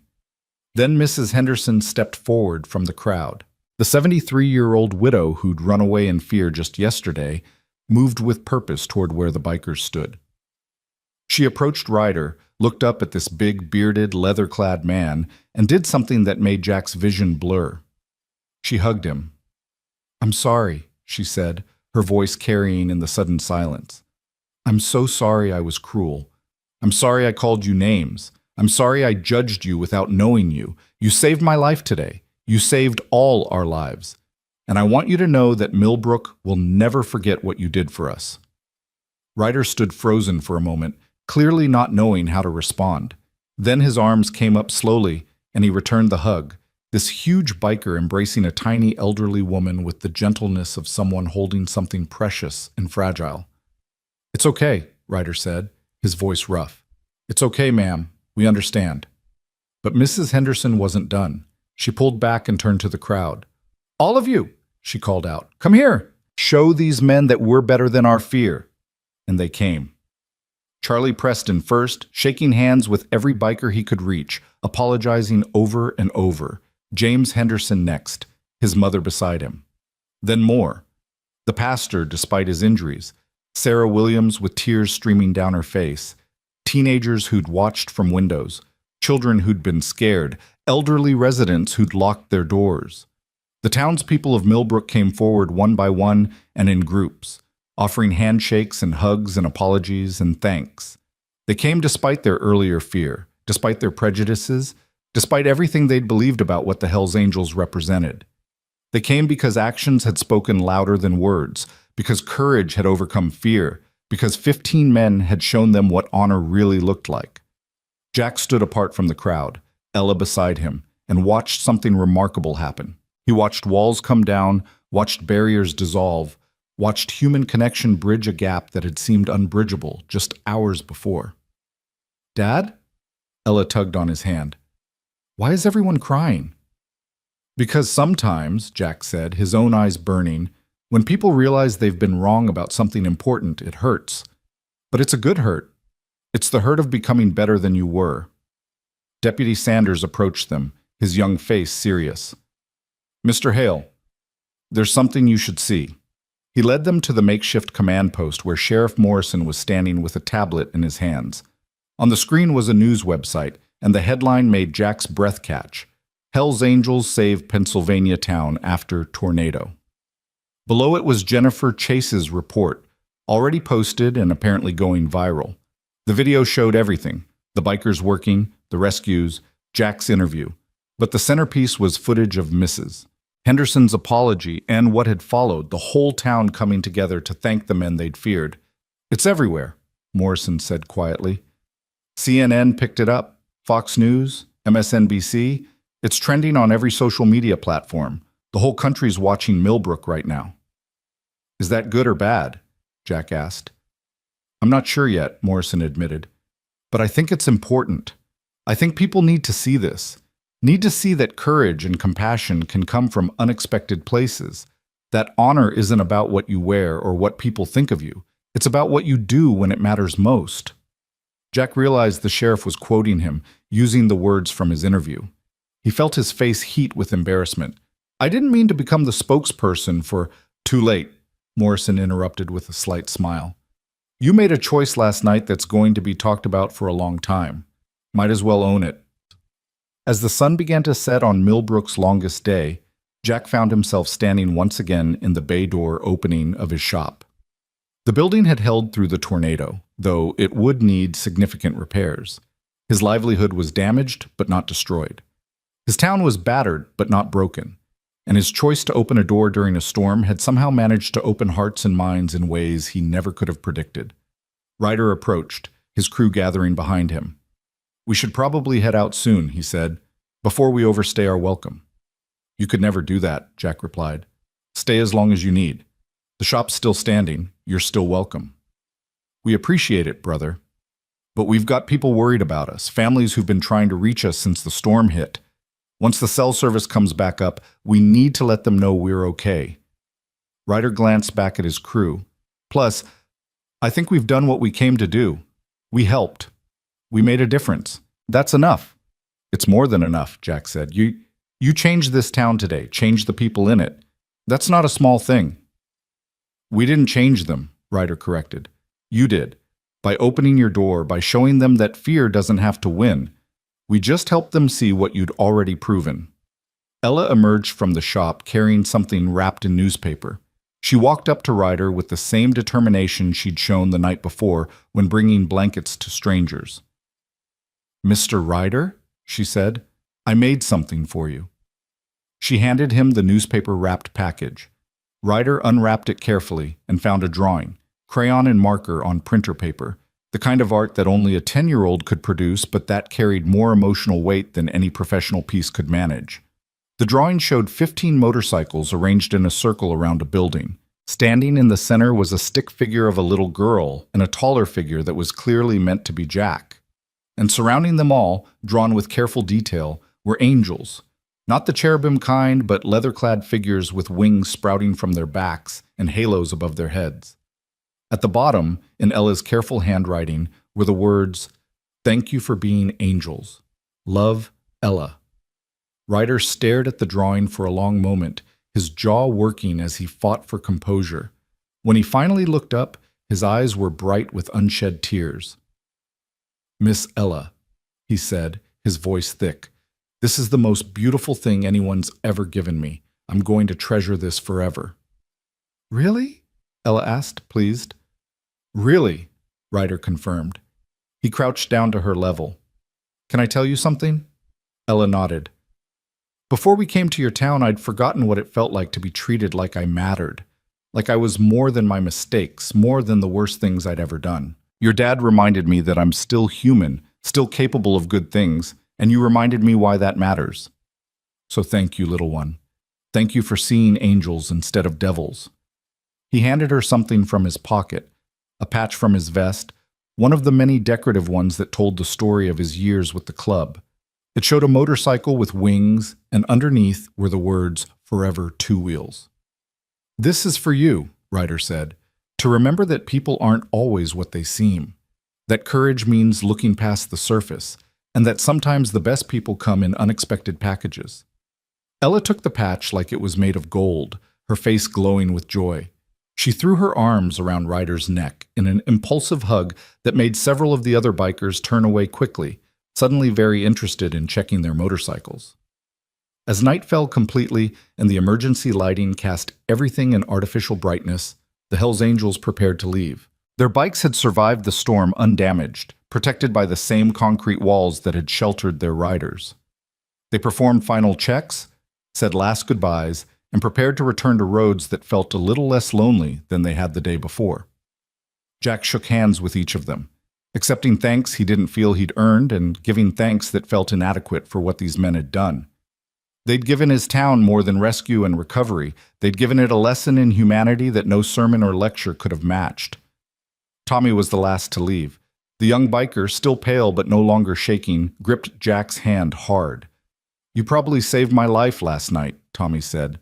"If we'd been out in that storm much longer, if we hadn't found shelter, I don't want to think about what would have happened." "You more than repaid that today," Jack assured him. "It's not about repayment," Tommy said, echoing what Ryder had said earlier. "It's about remembering who I am, who we all are. We're not the labels people put on us. We're the choices we make. You reminded us of that." The engines started with their characteristic rumble, 15 Harleys growling to life in the darkness. The sound that had caused panic just 24 hours ago now brought townspeople out of their damaged homes to watch and wave. Children who'd been pulled away from windows last night now stood on the sidewalk, awed by the sight of these unlikely heroes preparing to ride into the night. Ryder was the last to mount his bike. He looked at Jack for a long moment, then snapped a sharp salute. Marine to Marine, brother to brother. Jack returned it, feeling the weight of tradition and honor in the gesture. Then the Hells Angels pulled out, riding in formation through the disaster zone that had been downtown Millbrook, and everywhere they passed, people lined the streets, not to protest or fear, but to cheer, to wave, to show gratitude and respect in something that looked like love.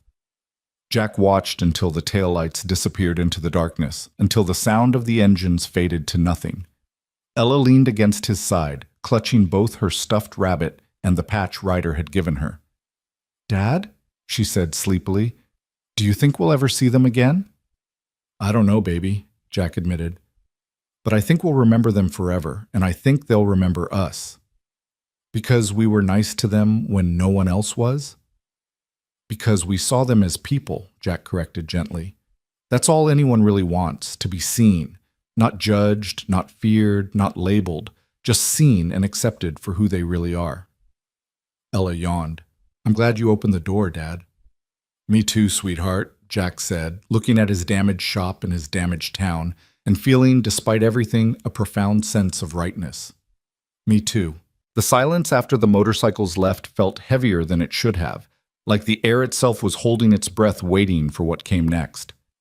Jack stood in the ruins of his bay door, opening for a long time after the last taillight disappeared, one arm around Ella's shoulders, feeling the exhaustion of the last 24 hours settling into his bones like concrete. The town around them hummed with the subdued activity of people too tired to do much but too wired to sleep. Emergency generators powering temporary lights, distant voices calling to each other in the darkness, the occasional vehicle navigating carefully through debris-strewn streets. "Come on, baby," Jack said finally, steering Ella back inside. "Let's see if we can make somewhere comfortable to sleep tonight." The shop's interior looked like a war zone, tracked mud and water everywhere, borrowed clothes scattered where the bikers had changed, empty coffee cups and soup cans littering every surface. But it was still standing, still structurally sound, and right now that felt like a miracle Jack didn't have the energy to fully appreciate. He made up a bed for Ella on the office couch using the blankets the bikers had returned before leaving, carefully folded, a small gesture of respect that had touched Jack more than he wanted to admit. She was asleep before he finished tucking her in, one hand clutching Mr. Whiskers, the other holding Ryder's patch like a talisman against bad dreams. Jack should have slept too. God knew he needed it. But his mind wouldn't stop replaying the last day in vivid detail. The decision to open the door, the tornado, the rescue at the church, the moment when Mrs. Henderson had hugged Ryder and broken something open in the town's collective heart. He kept thinking about the drawing Ella had made, about grown men crying over a child's crayon artwork, about what it meant that 15 people society had written off as dangerous had proven to be exactly the opposite. His phone buzzed suddenly, startling him. Cell service was back, apparently, at least intermittently.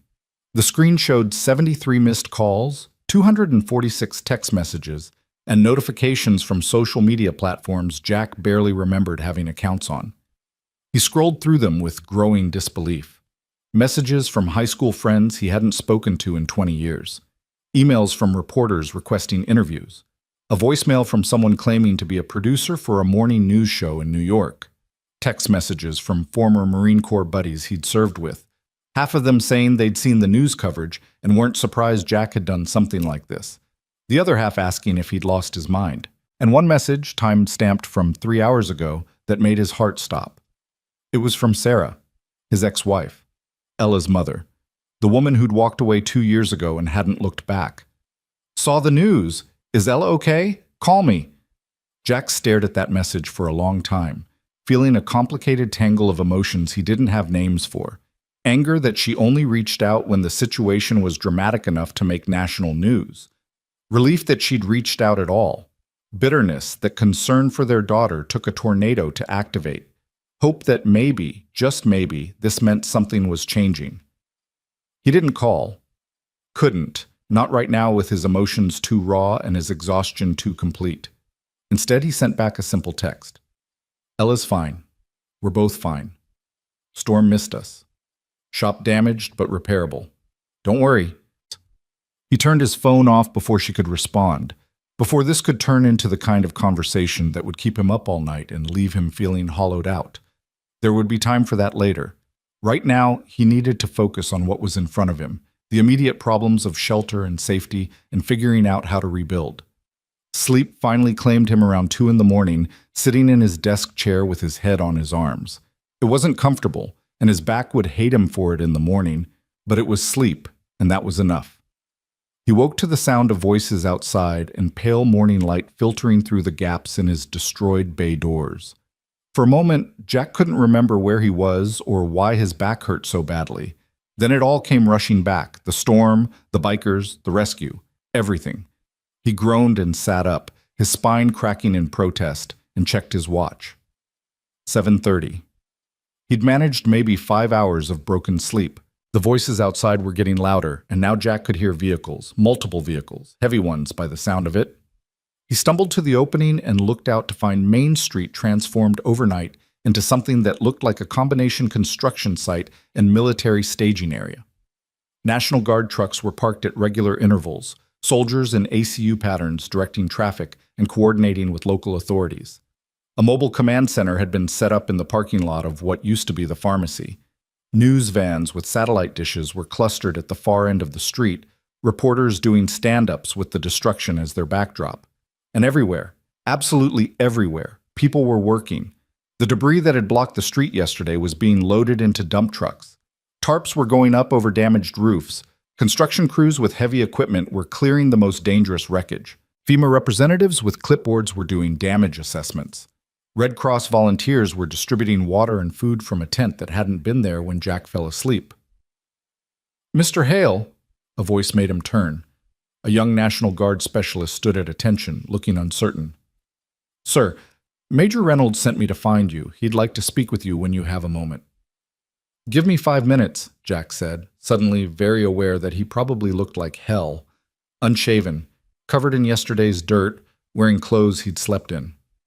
"Let me check on my daughter."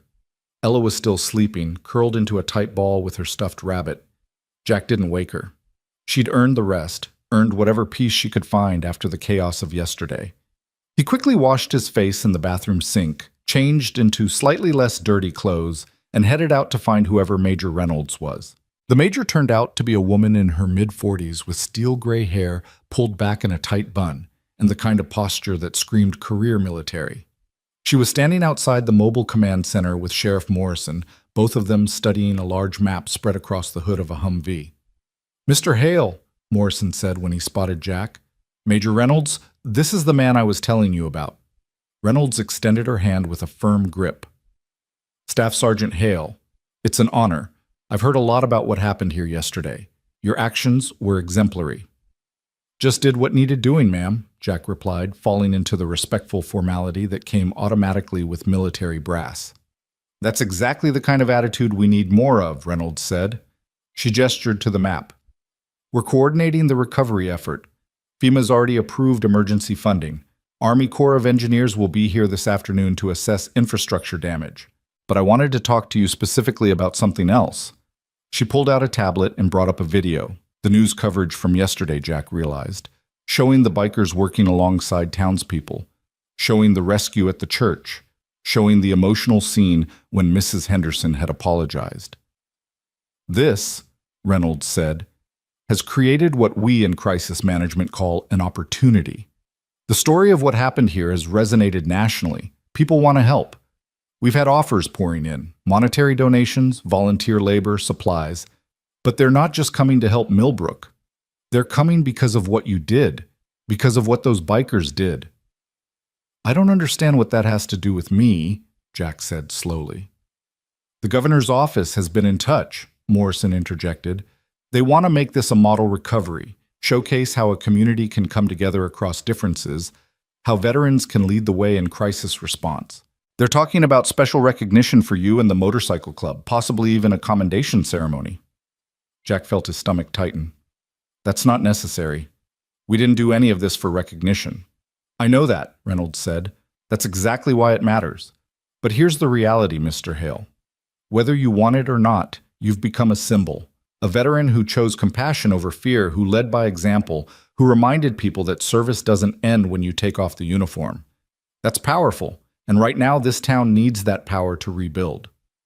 "What exactly are you asking me to do?" Jack asked carefully. "Be the liaison between the town and the recovery effort," Reynolds explained. "You know these people, you understand military structure and protocol, and you've proven you can make tough calls under pressure. Work with me to coordinate resources, help identify priorities, make sure the people who need help most get it first. It's temporary, a few weeks at most, and it's voluntary. But you'd be compensated, and it would free you up to focus on this instead of trying to keep your business running while everything else is chaos." Jack looked at Morrison, who nodded. "It's a good offer, Jack. And honestly, we need someone the townspeople trust. After yesterday, that's you." "I need to think about it," Jack said, his mind already spinning through implications. Ella needed stability, needed routine. His shop needed repairs he couldn't afford to delay. But the town needed help, needed coordination, needed someone who understood both the military efficiency of crisis response and the human needs of a community in trauma. Take the day, Reynolds said. But I need an answer by tomorrow morning. The recovery window is narrow. We need to move fast or risk losing momentum and resources. Jack spent the next hour walking through downtown, assessing damage with fresh eyes in the morning light. It was worse than he had realized in yesterday's chaos. At least a third of the buildings had sustained major damage. The infrastructure was devastated. Power lines down, water mains broken, gas leaks that had crews working overtime to contain. The economic impact would be staggering for a town Millbrook's size. But he also saw something else, signs of the transformation that had begun yesterday.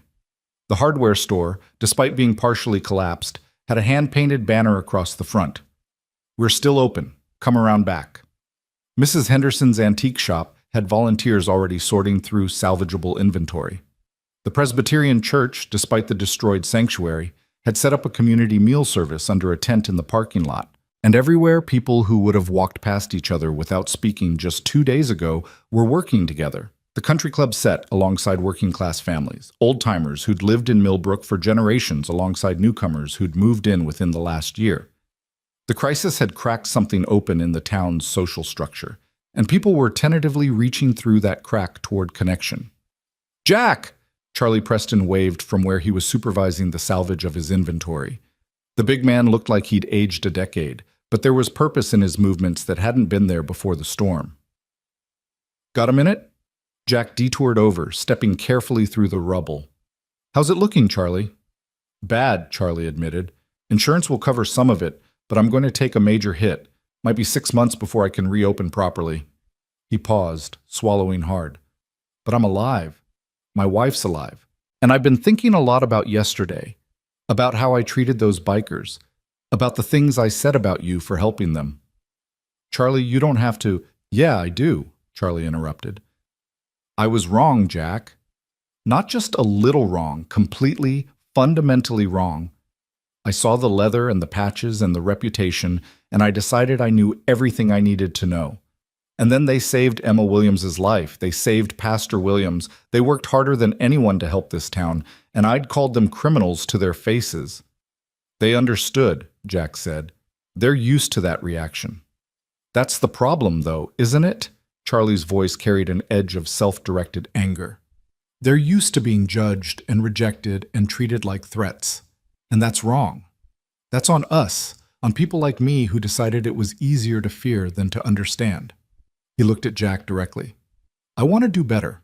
I want to be better. But I don't know how." "You start by remembering yesterday," Jack said simply. "Remember how you felt when you realized you'd been wrong. Remember that feeling the next time you're tempted to judge someone based on appearances, and then you make a different choice." Charlie nodded slowly. "You make it sound simple." "It is simple," Jack replied. "Not easy, but simple. Every interaction is a choice, fear or compassion, judgment or understanding. You just have to decide which kind of person you want to be." Movement at the end of the street caught their attention. A convoy of vehicles was arriving, not military or emergency services, but civilian trucks and vans, at least a dozen of them. They pulled into the cleared parking area, and people began emerging with an organized purposefulness that suggested this wasn't a random group of volunteers.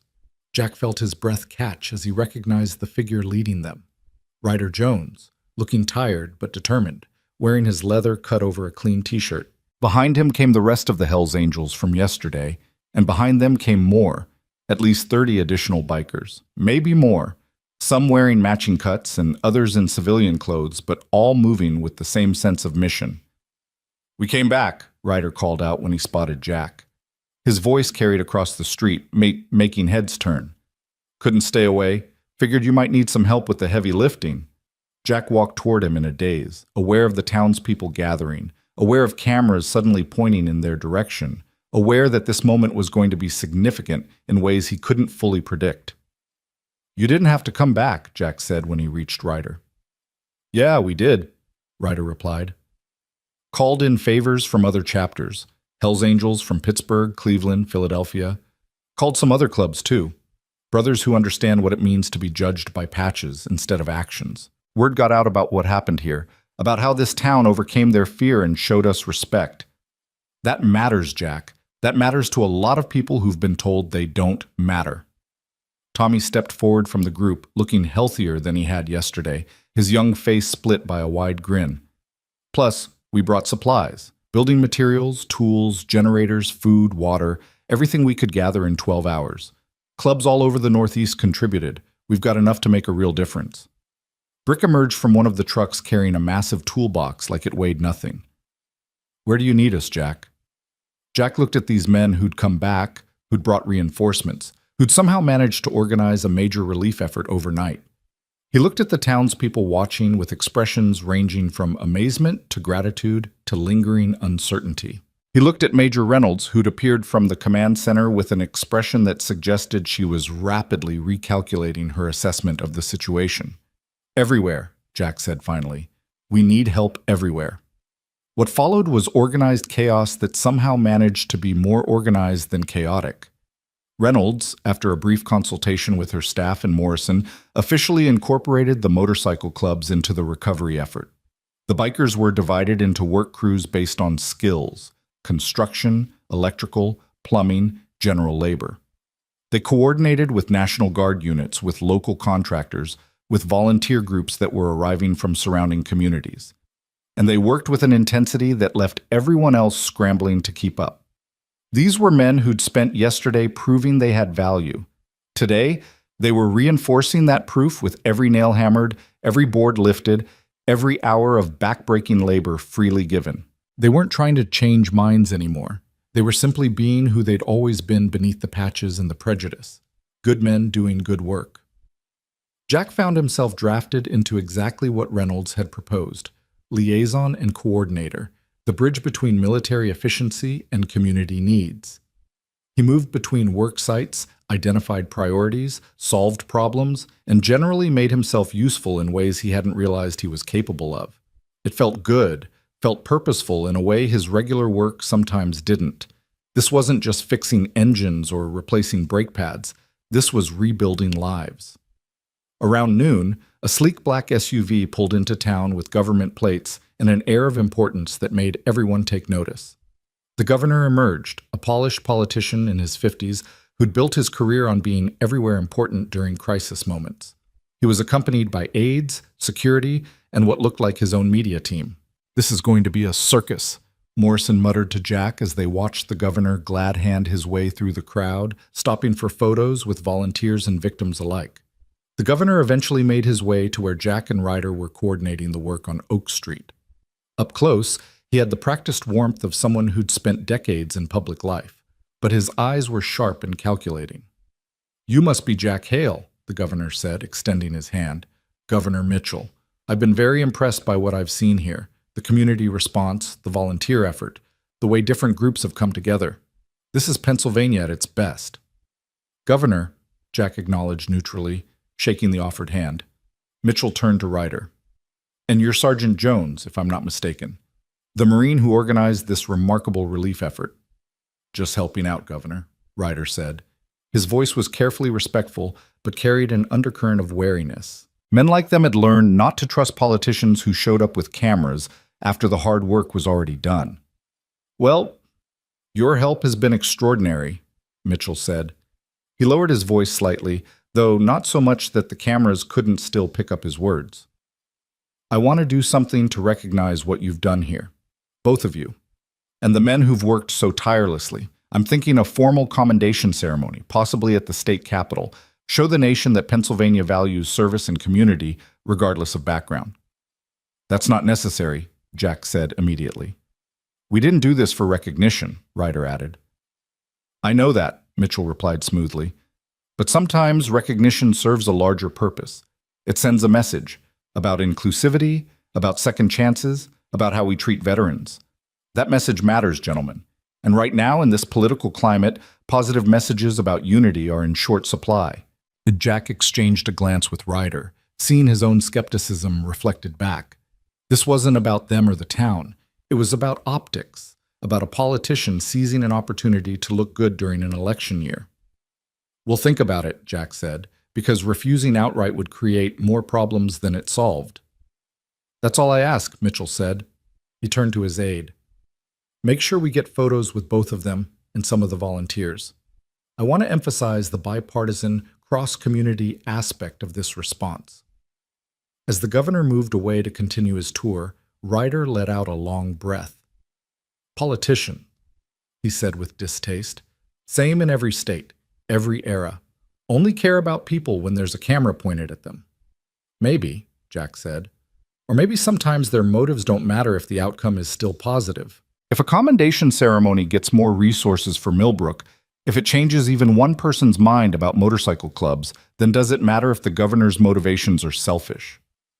"Spoken like someone who still has ideals," Ryder said, but there was affection in his voice. "Don't ever lose that, Jack. World needs people who can still see the good." The afternoon brought more developments that felt increasingly surreal.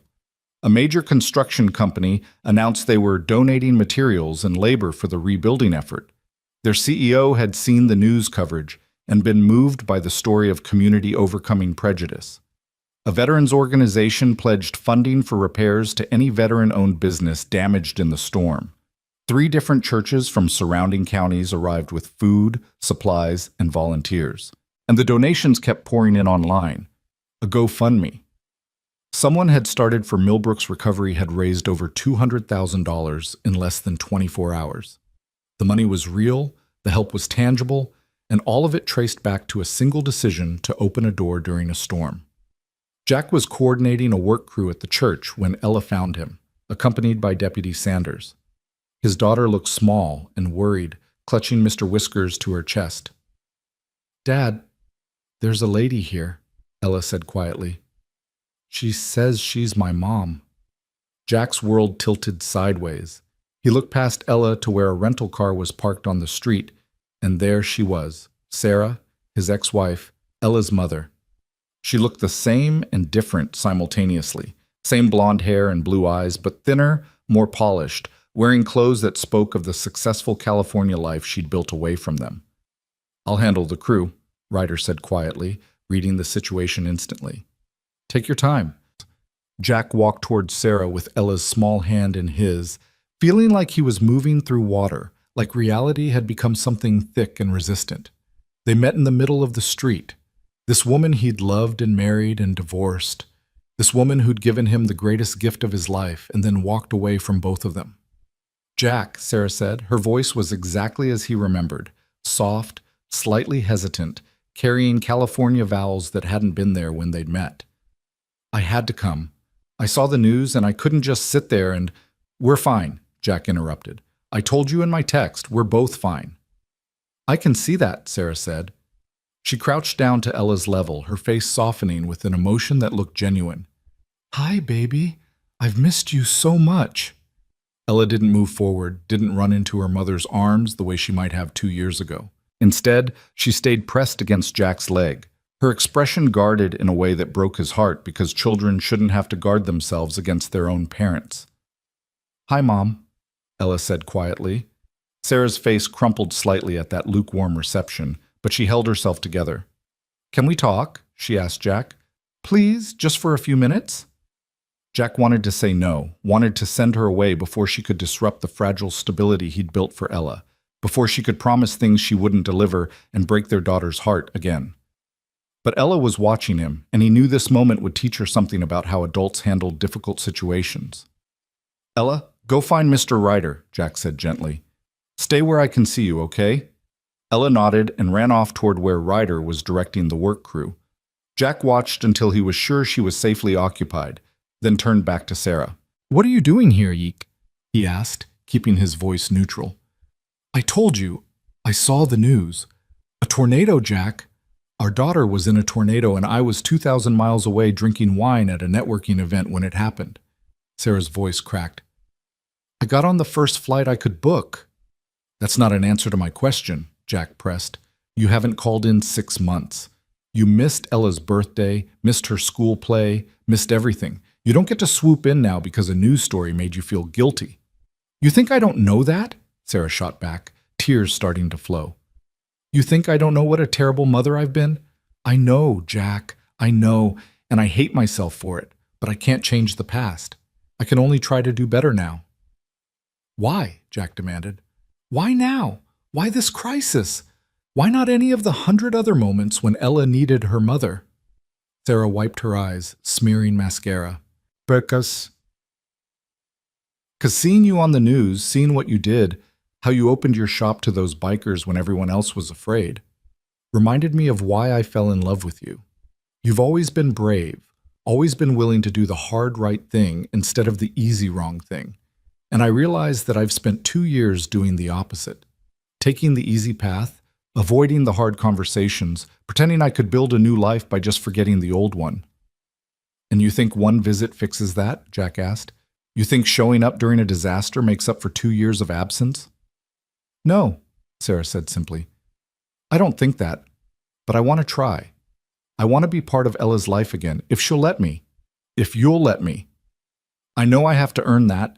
I know I have to prove I've changed, but I can't do that if I stay in California pretending this part of my life doesn't exist. Jack looked at her, really looked at her, and saw something he hadn't expected. Genuine remorse, real pain, the kind of self-awareness that only came from honest introspection.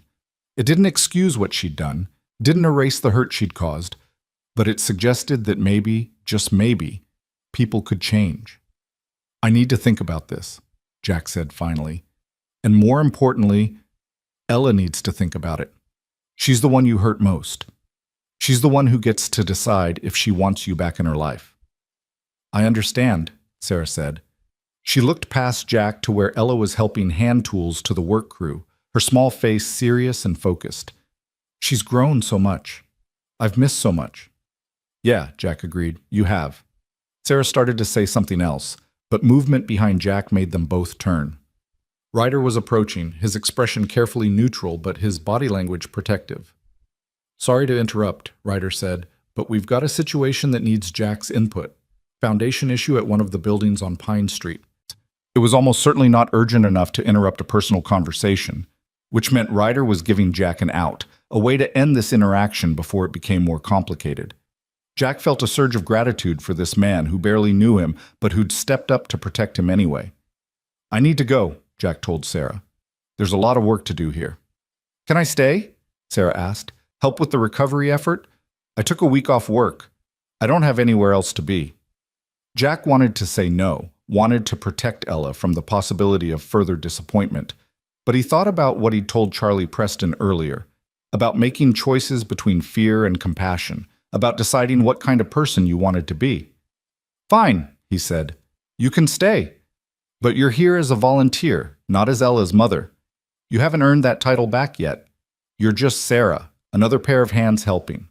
If Ella decides she wants to talk to you, that's her choice. If she doesn't, you respect that. Clear? Clear, Sarah agreed quickly. Thank you, Jack. I won't let you down. Don't tell me, Jack said. Show me. Show Ella. Words don't mean much after 2 years of silence. He walked away with Ryder, leaving Sarah standing in the street surrounded by the destruction and the recovery. Part of him wondered if he'd made a mistake, if he'd just opened another door without knowing what might come through it. But the larger part, the part that had learned something important over the last 2 days, recognized that courage meant accepting uncertainty, meant giving people the chance to surprise you. Ex-wife? Ryder asked as they walked. Yeah, Jack confirmed. Left 2 years ago. This is the first time she's been back. That's complicated, Ryder observed. Everything's complicated, Jack replied. I'm just trying to make the best choices I can with incomplete information. Brother, Ryder said with a slight smile, that's the definition of life. None of us ever have all the information. We just do the best we can and hope it works out. The foundation issue on Pine Street turned out to be real. A house that looked intact on the outside, but had significant structural damage that made it unsafe for habitation. Jack helped coordinate the evacuation of the family living there, arranged for emergency shelter, and added the building to the growing list of structures that needed immediate professional attention. By the time he finished, it was late afternoon and his body was reminding him that he'd had about 5 hours of sleep in the last 48 hours. He was contemplating whether he could sneak away for a quick nap, when Morrison found him with news that made sleep seem even less likely. Jack, we've got media requests piling up, the sheriff said. Major networks want interviews. You, Ryder, some of the townspeople. The governor's office is pushing for that commendation ceremony. And there's a documentary crew asking permission to film the recovery effort with you and the bikers as the central story. No, Jack said immediately. Absolutely not. I'm not interested in being anyone's story. I figured you'd say that, Morrison replied. But here's the thing. This attention is bringing in resources we desperately need. That construction company that donated materials, they saw the evening news, the veterans organization that pledged funding. They saw the morning shows. Like it or not, your story is helping Millbrook recover faster than we could have managed on our own. So what are you saying? Jack asked. That I have an obligation to be a public figure now? I'm saying you have a choice to make, Morrison said carefully. You can refuse all the interview requests, turn down the commendation ceremony, go back to being a private citizen. That's your right, and nobody would blame you for it. But if you do that, we lose momentum. The news cycle moves on, the donations slow down, and Millbrook's recovery takes longer and costs more. That's not fair, Jack protested. No, Morrison agreed. It's not, but it's reality. You made a choice that turned into something bigger than anyone expected. Now you're stuck dealing with the consequences, good and bad. Jack looked around at the town he'd lived in for most of his life, at the destruction that would take months to fully repair, at the people who were depending on resources that seemed to flow most readily when cameras were pointed in their direction. He thought about Ella, about the kind of example he was setting, about what it meant to see something through once you'd started it. One interview, he said finally. One commendation ceremony if it's quick and doesn't turn into a political circus.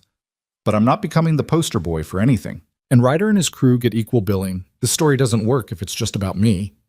Fair enough, Morrison said. I'll coordinate with Reynolds and the governor's office. We'll try to keep it contained. That evening, as the sun set on Millbrook's second day of recovery, Jack found himself sitting on the curb in front of his shop with Ella on one side and Ryder on the other. The street was quieter now.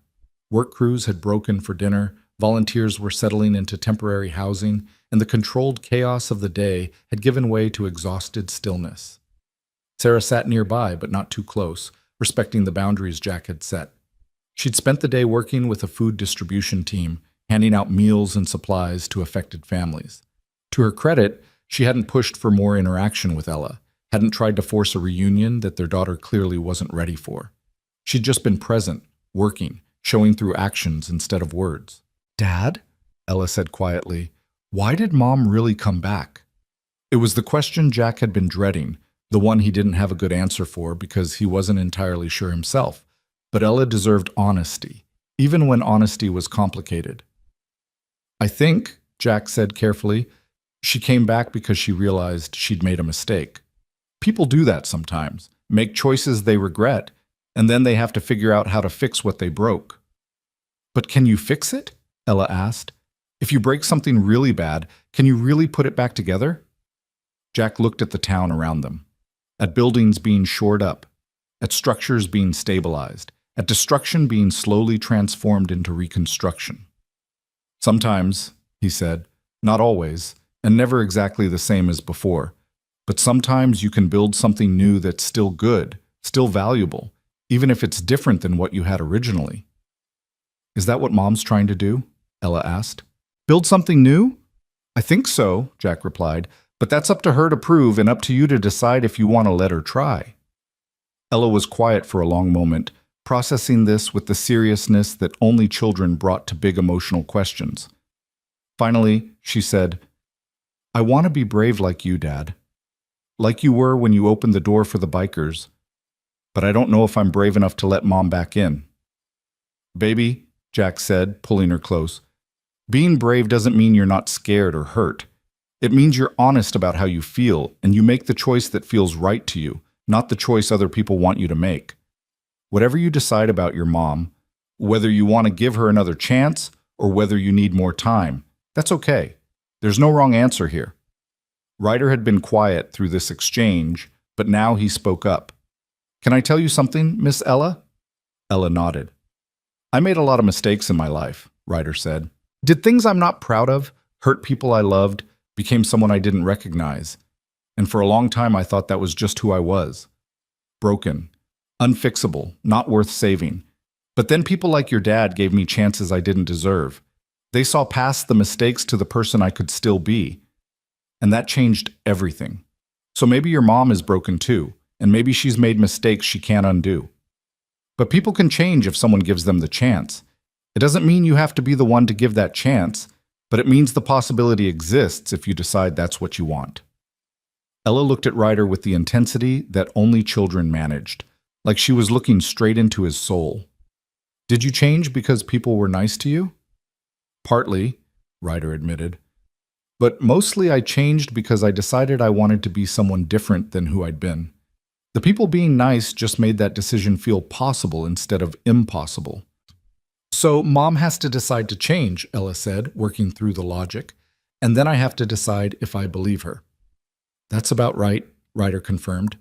Ella thought about this for a moment longer, then slid off the curb and walked over to where Sarah sat.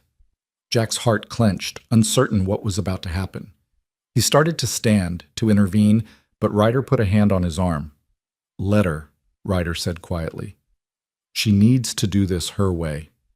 Ella stood in front of her mother, small and serious and heartbreakingly brave. Did you leave because of me? She asked. Sarah's face crumpled. Oh, baby, no, never because of you. I left because I was scared and selfish and I couldn't handle how hard everything was. But that was about me being weak, not about you being anything less than perfect. Are you still scared? Ella asked. Terrified, Sarah admitted. But I'm trying to be brave now, trying to do the hard thing instead of the easy thing. Okay, Ella said.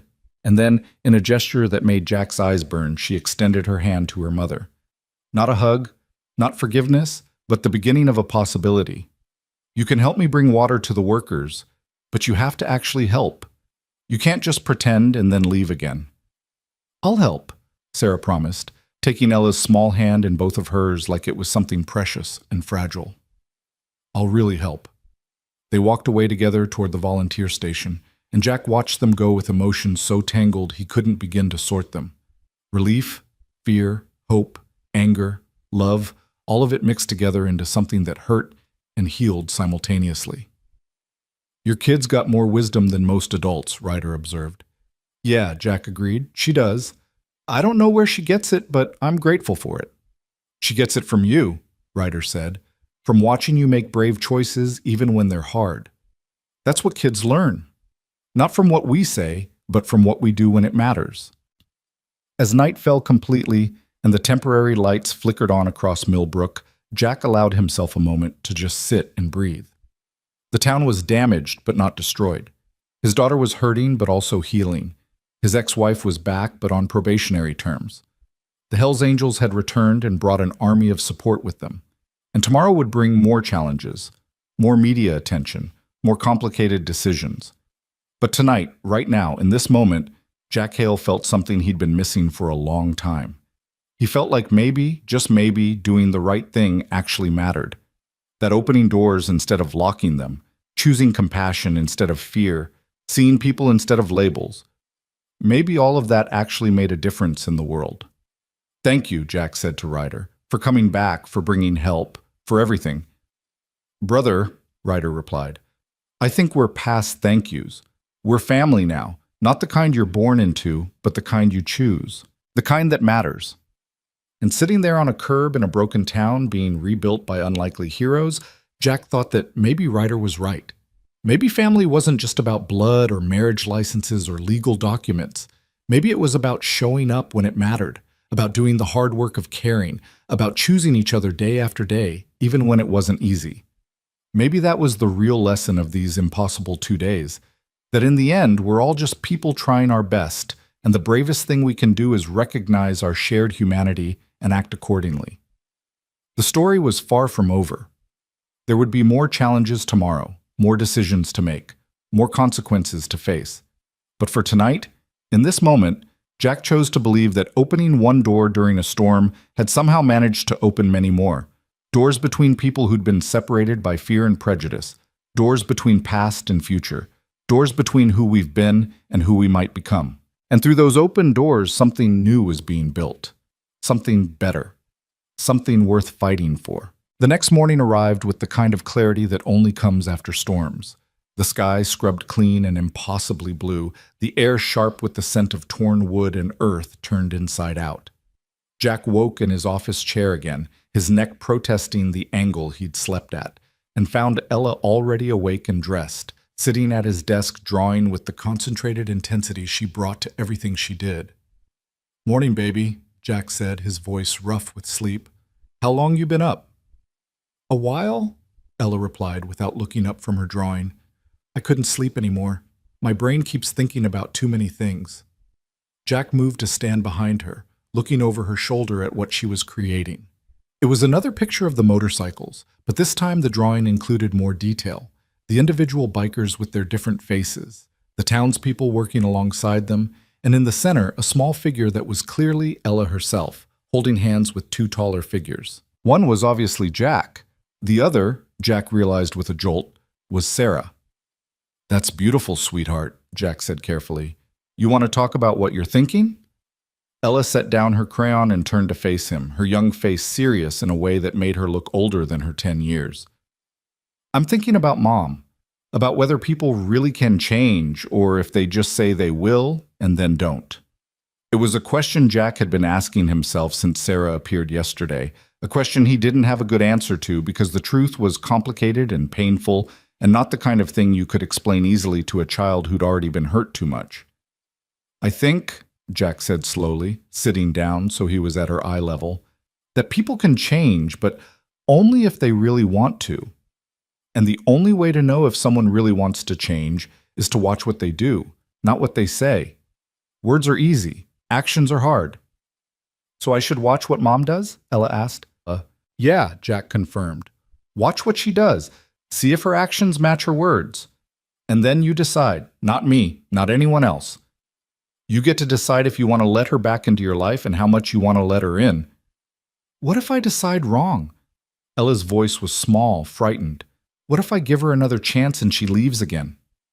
Jack pulled his daughter into his arms, holding her close and wishing he could protect her from every hurt the world might throw at her.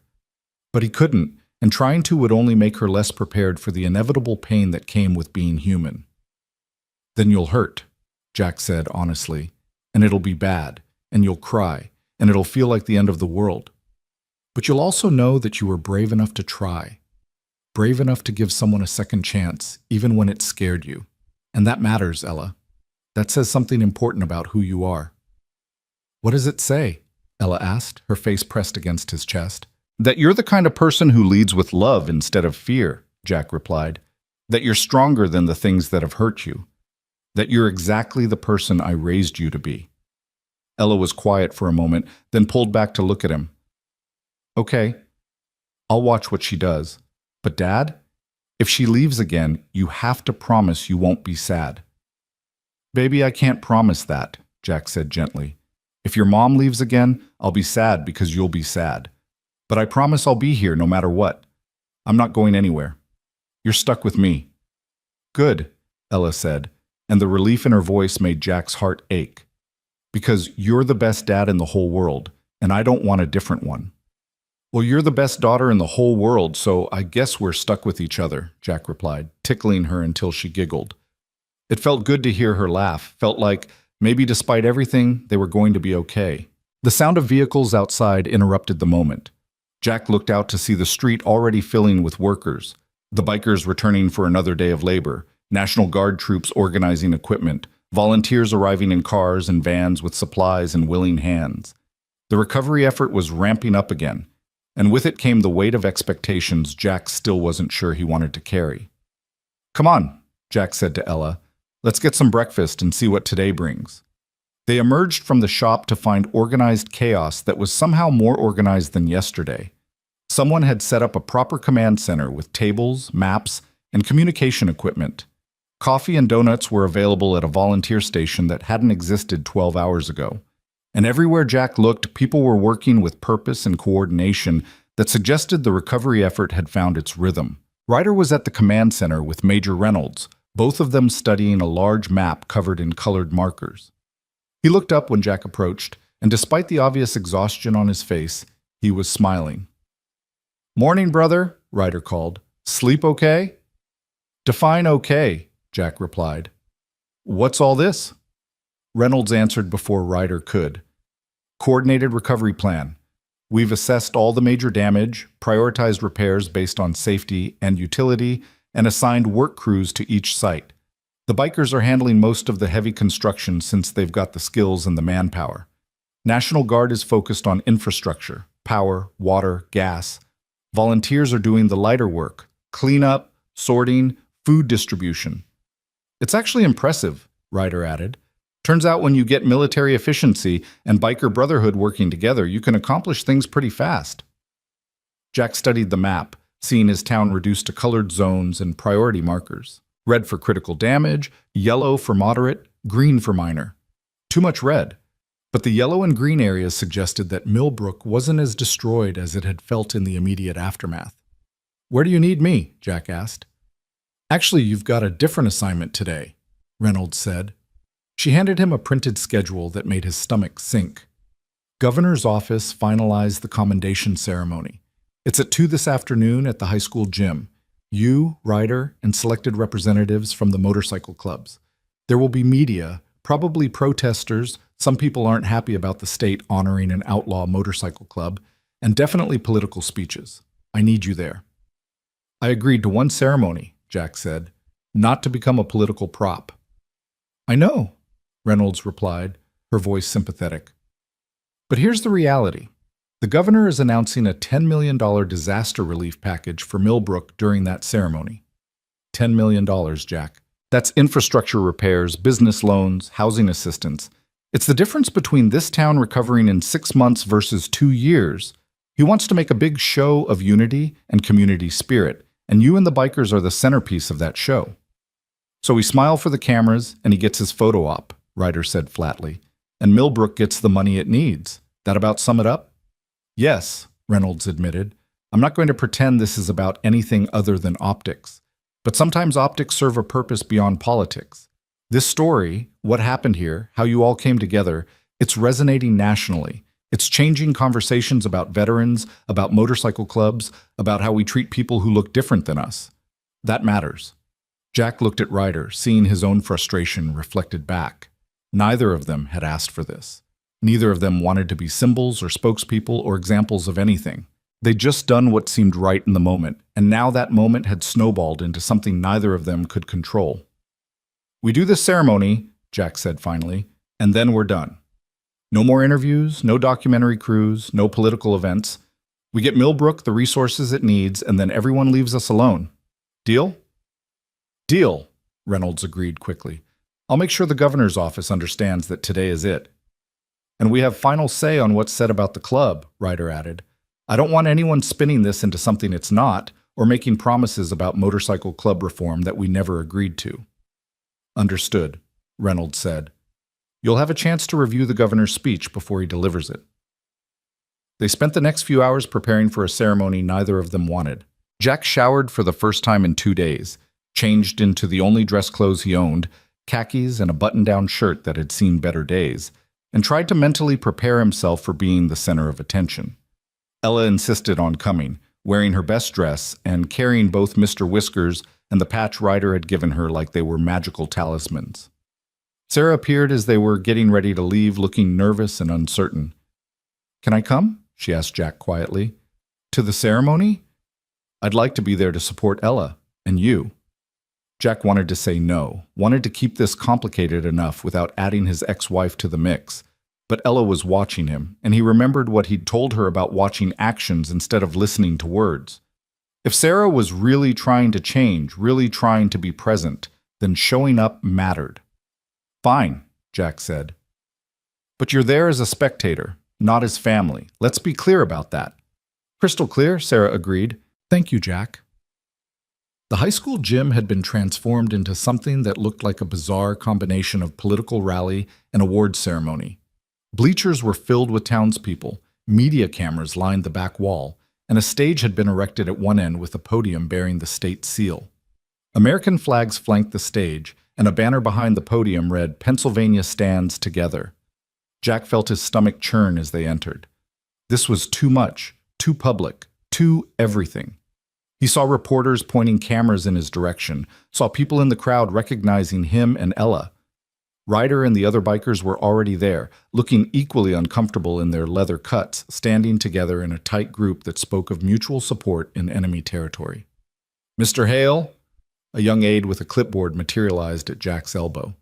"Thank goodness you're here. You'll be seated on stage with Sergeant Jones and the governor. Your daughter can sit in the front row with the other family members." "She stays with me," Jack said firmly. "Wherever I go, she goes." The aide looked flustered. "Sir, the staging is very specific." "Then change it," Jack interrupted, "because I'm not going up there without my daughter." The aide scurried off to confer with someone more important, and Jack felt a hand on his shoulder. Ryder stood there with Tommy and Brick beside him, all three of them looking like they were heading into combat rather than a ceremony. "You ready for this circus?" Ryder asked. "Not even a little bit," Jack admitted.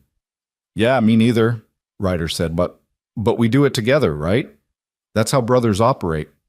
"Together," Jack agreed. They were eventually ushered to the stage where chairs had been hastily rearranged to accommodate Ella.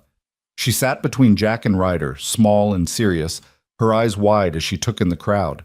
Sarah sat in the front row where the families had been assigned, her face a mixture of pride and regret as she watched her daughter on stage. Governor Mitchell arrived with the fanfare of someone who knew how to make an entrance, surrounded by aides and security, and followed by cameras capturing his every move.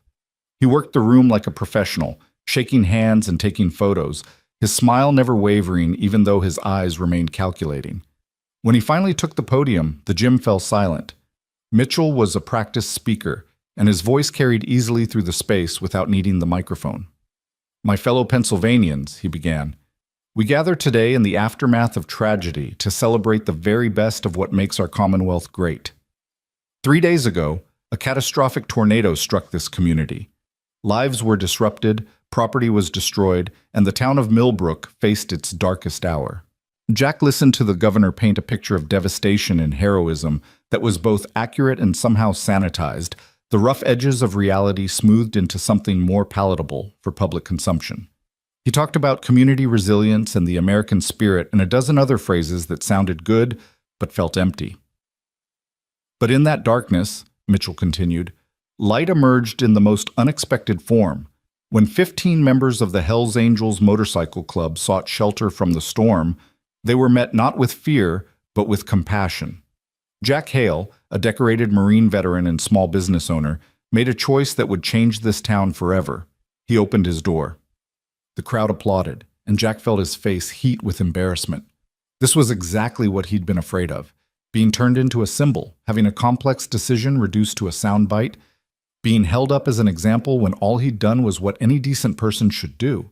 Mitchell went on detailing the rescue efforts, the bikers' return with reinforcements, the way the community had come together. He made it sound inspiring and patriotic and healing, which Jack supposed it was, but it was also messy and complicated and born of fear and prejudice being confronted head-on. "Today," Mitchell said, building to his conclusion, "I'm honored to announce a $10 million disaster relief package for Millbrook. This funding will help rebuild infrastructure, support local businesses, and ensure that this community emerges stronger than before." The crowd erupted in applause, people rising to their feet, the noise overwhelming in the enclosed space. Jack saw tears on faces throughout the gym, saw relief and gratitude and hope. $10 million was real help, was the difference between survival and thriving, and whatever Jack's feelings about being used for political purposes, he couldn't deny that this result mattered. "But money alone doesn't rebuild communities," Mitchell continued once the applause died down. "It takes courage, the courage to see past our differences and prejudices, to recognize our shared humanity, to choose compassion over fear. That courage was demonstrated by Jack Hale and by Sergeant Ryder Jones and by every person who participated in this remarkable recovery effort." Mitchell gestured for Jack and Ryder to join him at the podium. Jack stood reluctantly, keeping one hand on Ella's shoulder to keep her close. Ryder moved with the same obvious reluctance, both of them walking towards something they'd never asked for. The governor presented them each with a commendation, official-looking certificates in frames bearing the state seal and flowery language about service and leadership and community spirit. Jack accepted his with a tight smile, feeling like a fraud because nothing about what he'd done felt commendation-worthy. He'd just been trying to help people. "Jack," Mitchell said, turning to address him directly while the cameras rolled. "Would you like to say a few words?" It wasn't really a question, not with 500 people watching and cameras broadcasting who knew where. Jack looked at Ryder, who gave him a slight nod that might have been encouragement or resignation. Then he looked down at Ella, who smiled up at him with complete confidence that her dad would know exactly what to say. Jack stepped to the microphone, his heart hammering, and looked out at the crowd.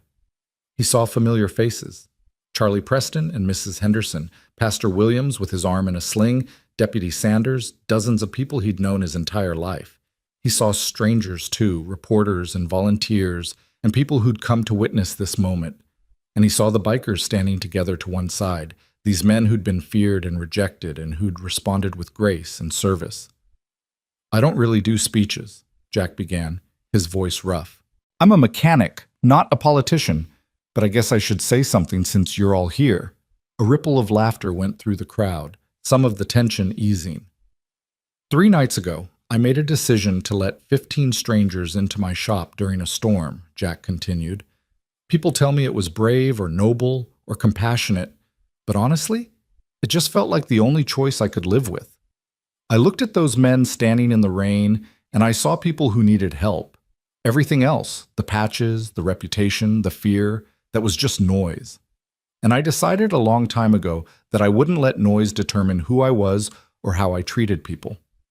He paused, gathering his thoughts, aware that whatever he said next would probably be repeated and analyzed and remembered. "We live in a world that tells us to be afraid all the time, afraid of people who look different, who dress different, who live different than we do. We're told that safety comes from walls and locks and keeping strangers at arm's length. And sometimes, yeah, caution is smart. But somewhere along the way, we forgot that the greatest danger isn't the stranger at your door. It's the fear that keeps you from ever opening it."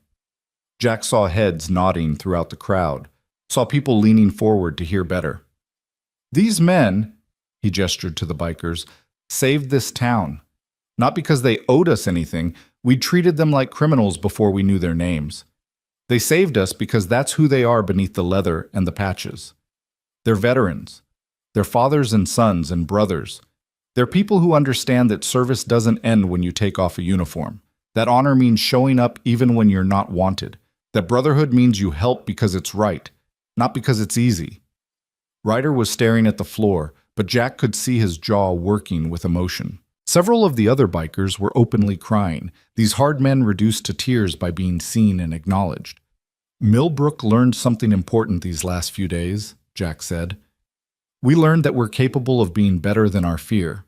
We learned that courage isn't about not being scared. It's about doing the right thing even when you are scared. And we learned that the people we're taught to fear might just be the ones who save us when we need it most." He looked directly at the governor, making sure Mitchell understood this next part wasn't about him. "We don't need politicians to tell us to be better," Jack said. "We don't need ceremonies or commendations or photo opportunities.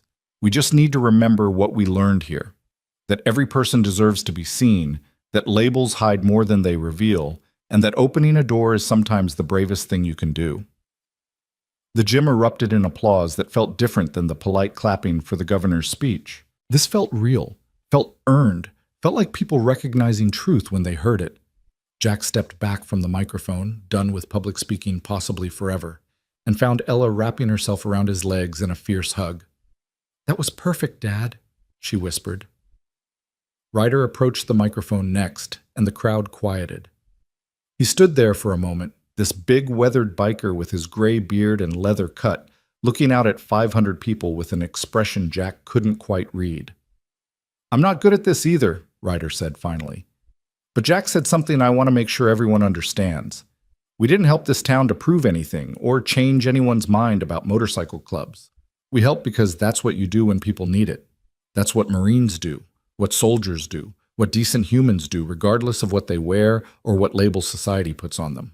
He paused, his hands gripping the podium edges.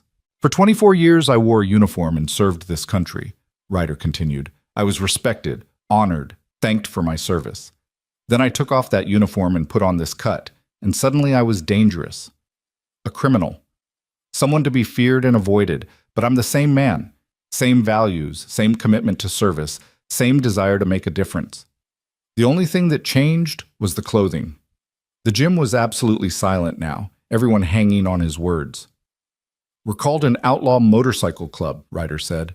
That word outlaw carries weight, implies things. But here's what it really means. We're outside the mainstream. We don't fit the mold of acceptable society. We're the veterans who came home broken and couldn't figure out how to be normal. We're the guys who tried to fit in and failed, who found brotherhood on the road because we couldn't find it anywhere else. We're outlaws because society made us outlaws by deciding we didn't fit. Dus mo Mossasumt. Brick stepped forward to stand beside Ryder, then Tommy, then Carlos, then all the other bikers until they stood in a line across the stage, a wall of leather and brotherhood and shared purpose. "We don't need your approval," Ryder said, and there was steel in his voice now. "We don't need certificates or commendations or acceptance. We know who we are. We know our worth. But what we need, what every veteran needs, what every person who doesn't fit the mold needs, is the chance to be seen as human, to have our actions judged instead of our appearance, to be given the same respect and dignity you'd give anyone else." He looked directly at the cameras filming this. "So here's what I want people to take from this. The next time you see a biker or a veteran struggling with PTSD or anyone who looks different or lives different than you, don't decide who they are based on fear or stereotypes or what you've been told. Ask their name. Listen to their story. Give them the same chance you'd want for yourself. That's not political. That's not controversial. That's just basic human decency."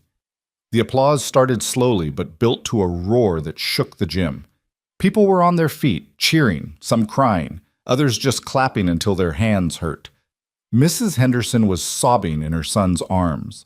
Charlie Preston had his arm around his wife, both of them smiling through tears. Even some of the reporters looked moved, their professional detachment cracking. Governor Mitchell looked like he'd been hit with something unexpected. Whatever speech he'd planned to give after the presentations, whatever political message he'd wanted to convey, it had been rendered irrelevant by two veterans telling simple truth. He recovered quickly, politician that he was, and moved back to the microphone. "Thank you both for those powerful words," Mitchell said. "Pennsylvania is proud to honor you and all the veterans and volunteers who've made this recovery possible. Let us continue working together to rebuild not just buildings, but the bridges between us." The ceremony continued with more speeches and presentations, but Jack had stopped paying attention. He was focused on Ella, on making sure she was okay with all the noise and crowds. She seemed fine, actually, fascinated by everything, watching the proceedings with intense interest. When it finally ended and they were allowed to leave the stage, Jack was mobbed by well-wishers and reporters and people wanting to shake his hand. Ryder faced the same treatment, both of them trying to politely extract themselves from the crowd. It took nearly 30 minutes to make it to the exit, and by then Jack's face hurt from forcing smiles, and his hand was sore from shaking. They emerged into afternoon sunlight to find a surprise waiting. A group of maybe 20 people stood across from the school, holding signs.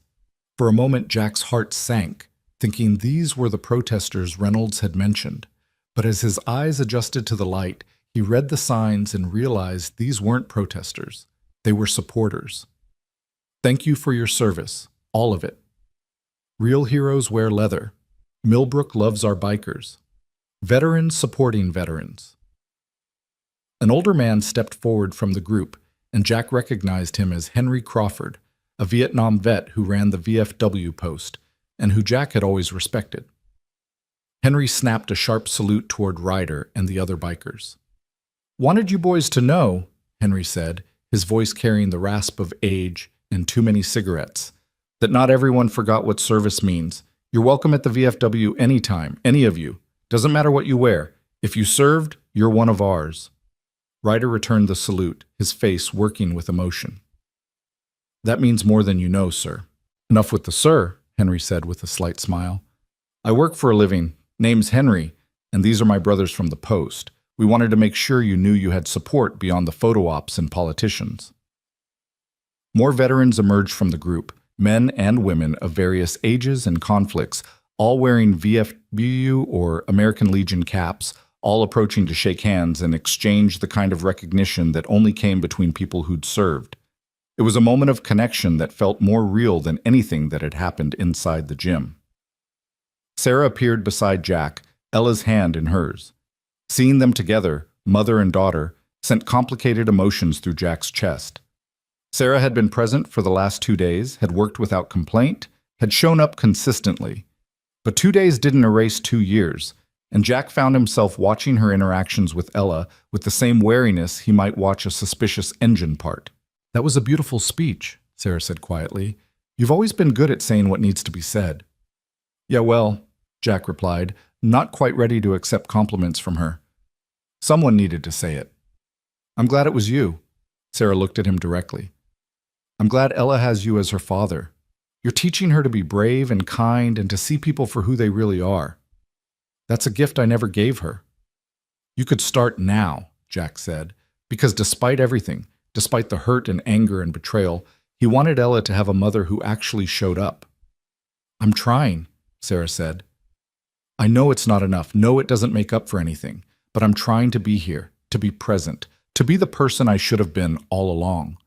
Before Jack could respond, Ella tugged on both their hands. "Can we go back to the shop? I want to draw more pictures." "Sure, baby," Jack said. "Let's go home." They walked back through town together, Jack, Ella, and Sarah, an incomplete family trying to figure out if they could become complete again. Ryder and the bikers split off to return to work sites, the ceremony already forgotten in favor of the actual labor that needed doing. The media vans began packing up, the story captured and ready to be broadcast, their interest in Millbrook already waning as new stories demanded attention. The shop was exactly as they'd left it, damaged but standing, a symbol of survival that felt appropriate. Jack unlocked the door and let Ella run inside, then turned to find Sarah hesitating on the threshold. "You can come in," Jack said. "It's not forgiveness, but it's not rejection either. It's just possibility." Sarah's eyes filled with tears. "That's more than I deserve." "Probably," Jack agreed. "But Ella deserves a chance at having a mother, and I'm willing to let you try to be that if you're serious about staying." "I'm serious," Sarah said. "I'm not going back to California. I gave notice at my job, broke my lease. I'm staying in Pennsylvania, staying close. Even if you never forgive me, even if Ella never wants a relationship with me, I'm staying. Because running away from my responsibilities didn't make them disappear. It just made me a coward."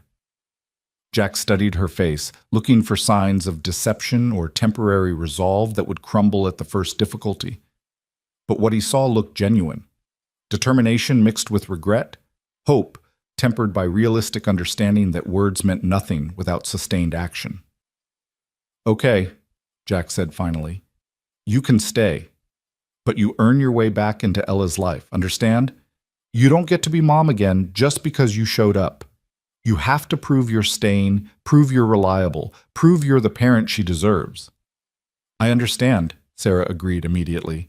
"Whatever it takes, however long it takes." They went inside together, and Jack felt like he was stepping into some parallel universe where the impossible became possible. His ex-wife helping him sort through shop debris, his daughter drawing pictures at his desk, her feet swinging because they didn't quite reach the floor. His town outside being rebuilt by unlikely heroes who'd proven that courage came in unexpected packages. The afternoon stretched into evening with the comfortable rhythm of simple work. They cleared damaged inventory, swept floors, organized tools. Sarah proved surprisingly useful, asking questions about what to keep and what to discard, following Jack's instructions without complaint. Ella moved between them, helping where she could, slowly relaxing into the strange new dynamic of having both parents present. Around dinner time, a knock at the bay door opening interrupted them.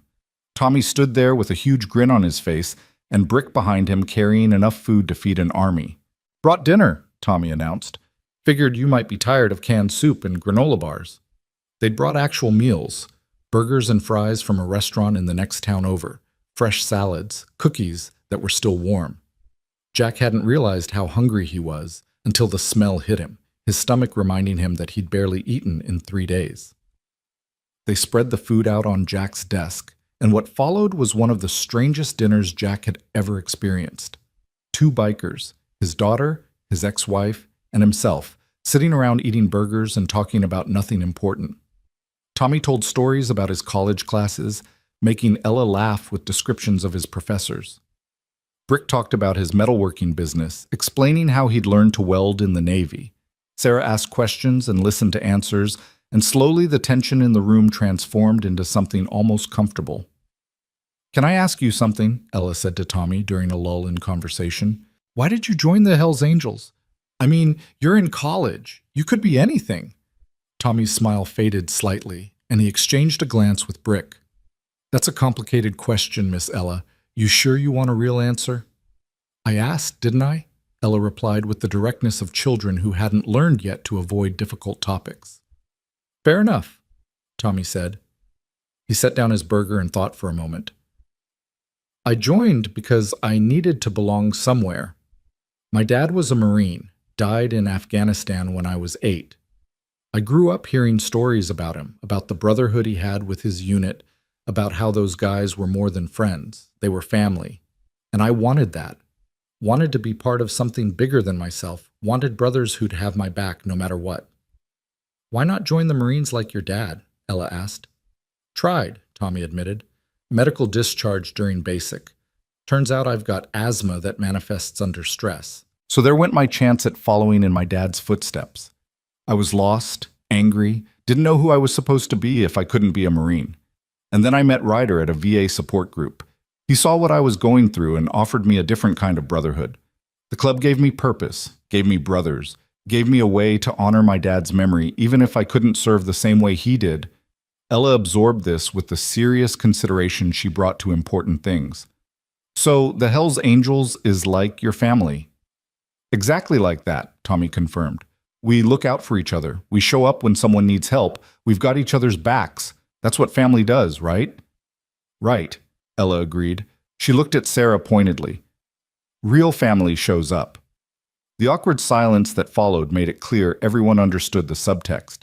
Sarah's face went pale, but to her credit, she didn't deflect or make excuses. "You're absolutely right," Sarah said quietly. "Real family shows up, and I didn't. I'm sorry for that, Ella. More sorry than I know how to say." "Then stop saying and start doing," Ella replied with devastating simplicity. Tommy coughed to cover what might have been a laugh. "Your kid doesn't pull punches, Jack." "No," Jack agreed, pride and sadness mixing in his chest. "She doesn't. Learned that the hard way." They finished dinner with lighter conversation, carefully avoiding topics that hurt too much. When Tommy and Brick finally left, promising to return in the morning for another day of work, Jack felt the exhaustion of the last few days crash over him like a wave. "Ella needs a proper bed," Sarah said, reading his tiredness. "And so do you. I booked a hotel room in the next town. Why don't you both come stay there tonight? Clean sheets, hot showers, actual beds instead of a couch and desk chair." Jack's first instinct was to refuse, to maintain distance and boundaries. But then he looked at Ella's face and saw hope mixed with hesitation, saw his daughter wanting to believe this was real, but afraid to trust it. "Okay," Jack said. "One night, but separate rooms. You've got yours. We'll get our own." "Of course," Sarah agreed quickly. "Whatever makes you comfortable." They locked up the shop and drove in separate cars to the hotel, a mid-range place that catered to business travelers, and had somehow escaped the storm's destruction. Sarah had booked a suite with 2 bedrooms, and after some negotiation, Jack agreed that he and Ella would take one bedroom while Sarah took the other. The shower was everything Jack had dreamed about for 2 days. Hot water that actually had pressure, soap that cleaned instead of just moved dirt around, privacy and quiet, and 20 minutes where nobody needed him for anything. When he emerged, clean and wearing fresh clothes Sarah had somehow thought to buy, he felt almost human again. Ella had already showered and was in bed in a room that wasn't destroyed or damaged or temporary, tucked under clean sheets with Mr. Whiskers beside her. Sarah sat in a chair nearby, reading a book she'd brought, and the whole scene was so domestic and normal that Jack felt disoriented. "I'll stay until she falls asleep," Sarah said quietly, "if that's okay." Jack nodded, too tired to argue or analyze whether this was wise. He collapsed onto the other bed in the room and was asleep before his head fully settled into the pillow. He woke in darkness to the sound of quiet crying. For a moment, Jack was disoriented, unsure where he was or what was happening. Then he heard Sarah's voice, soft and broken. "I'm so sorry, baby. I'm so sorry I left you. I'm sorry I wasn't there for your birthdays and your school plays and all the nights you needed your mom, and I was 1,000 miles away being selfish. I'm sorry I let fear make me weak. I'm sorry I didn't fight harder to be the mother you deserved." "Mom?" Ella's sleepy voice answered. "Why are you crying?" "Because I realized what I lost," Sarah said through tears, "and I'm scared I can't get it back. I'm scared you'll never forgive me, and I wouldn't blame you because I don't forgive myself." There was a long pause, then Ella said something that made Jack's heart stop. "Dad says people can change if they really want to. He says you have to watch what they do, not what they say. So I'm watching you, Mom. I'm watching to see if you're really staying or if you're just visiting until something better comes along." "I'm staying," Sarah promised. "I'm really staying. I'll prove it to you, Ella. However long it takes, I'll prove it." "Okay," Ella said. "But Mom, if you leave again, I don't think I can let you come back a third time. My heart can't break that many times." Jack lay in the darkness, listening to his 10-year-old daughter articulate boundaries that most adults struggled to enforce, listening to his ex-wife promise things she'd broken before, and wondering if he was making a terrible mistake by allowing this. But then he remembered his own words from earlier, that courage meant doing the right thing even when it scared you, that opening doors was sometimes the bravest choice. So he chose to keep the door open, to let possibility exist alongside doubt, to give Sarah the chance to prove she'd changed while protecting Ella from being hurt again if she hadn't. It wasn't forgiveness, it wasn't trust, but it was a start, which was more than they'd had 3 days ago. As sleep finally reclaimed him, Jack's last thought was that everything, the storm, the bikers, the rescue, the ceremony, Sarah's return, was somehow connected by the same thread. The thread of choosing courage over fear, compassion over judgment, possibility over certainty. And maybe that was enough. Maybe that was everything. Morning came with the gentle persistence of sunlight filtering through hotel curtains, and Jack woke to find Ella already awake and sitting cross-legged on the bed, watching him with an expression that reminded him so much of her mother from years ago that his chest tightened. Sarah was gone from the chair she'd occupied the night before, but Jack could hear the shower running in the other room. "You okay, baby?" Jack asked, his voice rough with sleep. "I'm thinking," Ella replied, which was never a simple statement with her. "Dad, do you think Mom really means it this time, about staying?" Jack sat up and pulled his daughter close, buying time to figure out how to answer honestly without either giving false hope or crushing the tentative connection forming between Ella and Sarah. "I think she believes she means it," he said carefully, "and I think she's trying. But the real answer is we won't know for sure until enough time passes that we can see the pattern, you know? 1 week doesn't prove anything. 1 month starts to mean something. 6 months, a year, that's when you really know. So I have to wait a whole year to know if my mom actually wants me." Ella's voice was small, hurt in a way that made Jack want to track down every moment of pain his daughter had experienced and somehow undo them all. "No, sweetheart. She wants you. I can see that. What we're waiting to find out is if she can be the person she wants to be. If she can follow through on what she's promising. Those are different things." Jack tilted Ella's chin up so she was looking at him. "But here's what I know for absolute certain. No matter what happens with your mom, you've got me. Always. That's not a promise that needs proving because it's already been proven every single day for 10 years. Ella threw her arms around his neck. "I know, Dad. You're the best." They dressed and emerged from the bedroom to find Sarah had ordered room service breakfast. Pancakes and eggs and fresh fruit arranged on a table by the window. She looked nervous, uncertain, like someone who'd made a grand gesture but wasn't sure if it would be received well. "I hope this is okay," Sarah said. "I remembered that Ella likes pancakes with strawberries, but I wasn't sure if that was still true or if—" "It's perfect, Mom," Ella interrupted, and the simple use of that word, Mom, made Sarah's eyes fill with tears. She blinked away quickly. They ate breakfast with the kind of careful politeness of people still learning how to be around each other, making small talk about the weather and the recovery effort and anything that didn't require emotional vulnerability. But beneath the surface pleasantries, Jack could feel something shifting, some possibility taking shape that hadn't existed a week ago. His phone rang as they were finishing, Ryder's name on the screen. "Jack, you need to get back to town," Ryder said without preamble. Something's happened. Not bad, just you need to see it. 20 minutes later, they pulled into Millbrook to find Main Street transformed yet again. Overnight, someone had erected a new sign at the town's entrance, professional quality, beautifully designed with lettering that caught the morning sun. It read, "Welcome to Millbrook, where courage opens doors, population 3,047, thank you to all who serve." But that wasn't what had Ryder's voice sounding strange on the phone. What had done that was the scene unfolding in front of Jack's damaged shop. At least 50 motorcycles were parked in formation in the street, not just Hell's Angels, but bikes bearing patches from a dozen different clubs. Iron Order, Mongols, Outlaws, Banditos, independent riders with no club affiliation at all. Clubs that normally didn't mix, that had histories of rivalry and territoriality, all gathered together in what should have been impossible. And they were working. Some were unloading building materials from a convoy of trucks.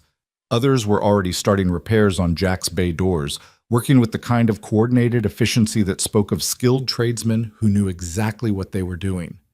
Still more were fanning out to other damaged buildings, tools in hand, ready to help wherever needed. Ryder stood in the center of it all, directing traffic and coordination with Major Reynolds, who looked simultaneously impressed and slightly overwhelmed by the logistics of incorporating this many additional volunteers into an already complex recovery effort.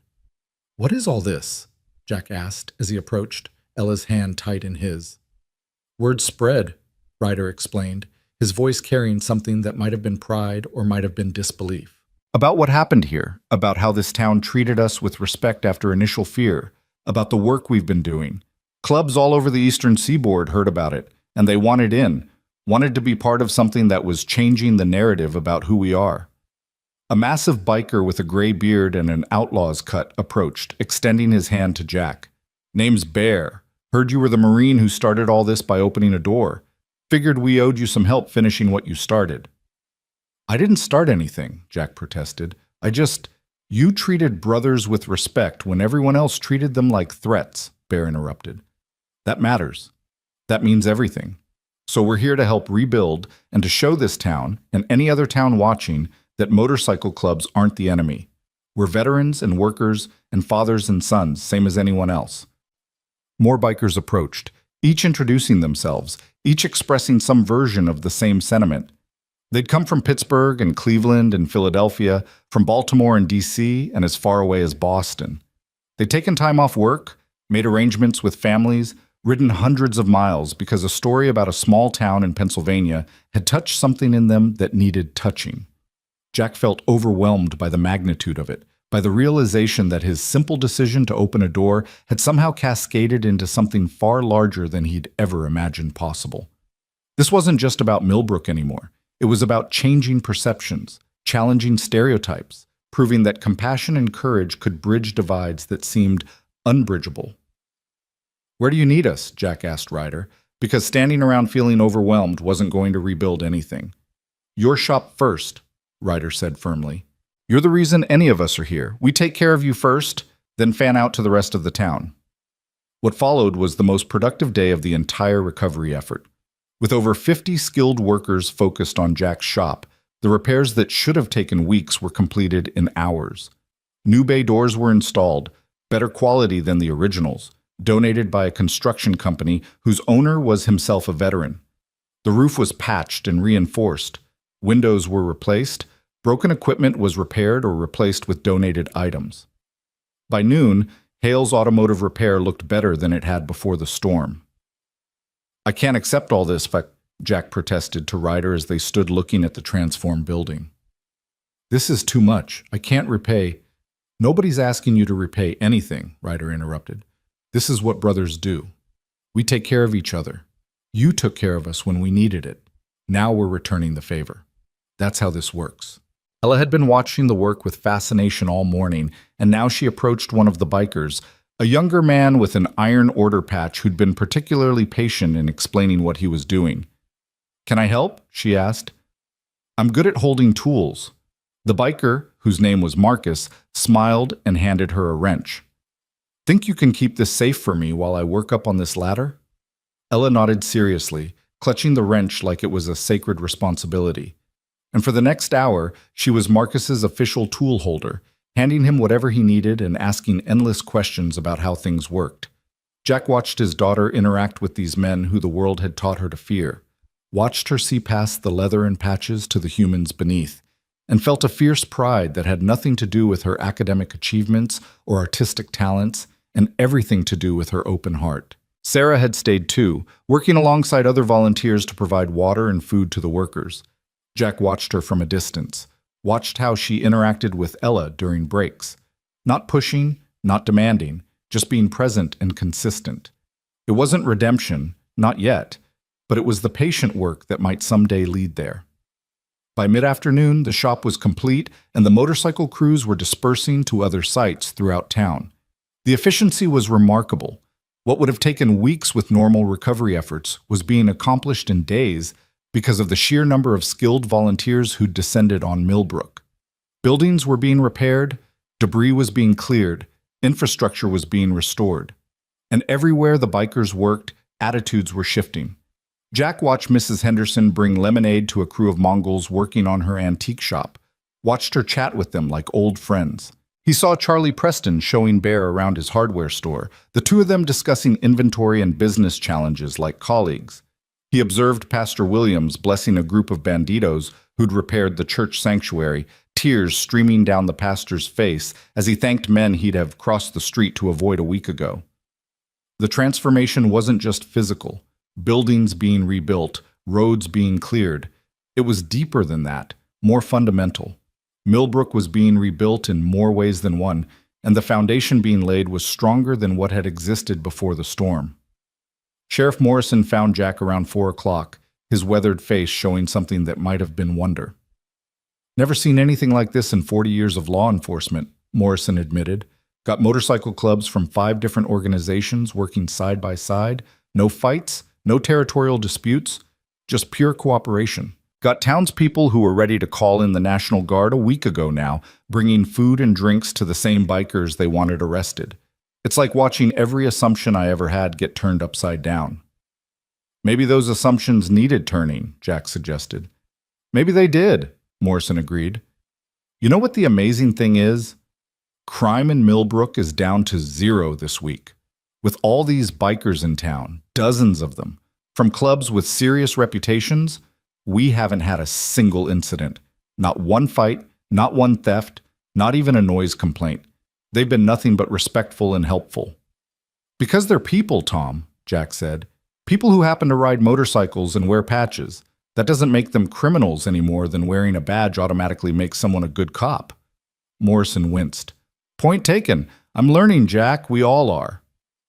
As evening approached, Ryder called a meeting of all the club representatives in the high school parking lot. Jack was invited, though he felt like an outsider among these men who shared a culture and brotherhood he could observe but never fully understand. At least 50 bikers gathered in a loose circle, their different patches representing different clubs, different regions, different histories, but united in this moment by common purpose. "Brothers," Ryder began, his voice carrying easily in the quiet evening air, "we've done something remarkable here this week. We've shown this town and this country that motorcycle clubs aren't what the media portrays. We're not criminal enterprises or violent gangs. We're veterans and workers and fathers. We're brothers who look out for each other and who step up when communities need help." Murmurs of agreement rippled through the gathering. "But more than that," Ryder continued, "we've shown ourselves what we're capable of when we work together. Hell's Angels and outlaws working side by side.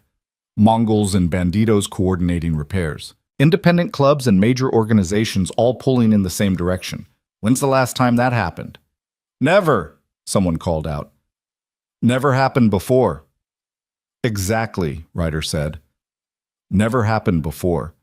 But it happened here because one Marine reminded us who we really are beneath the colors.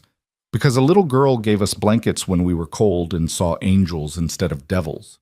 Because a town learned to look past fear and see humans. And because all of you showed up to be part of something bigger than yourselves."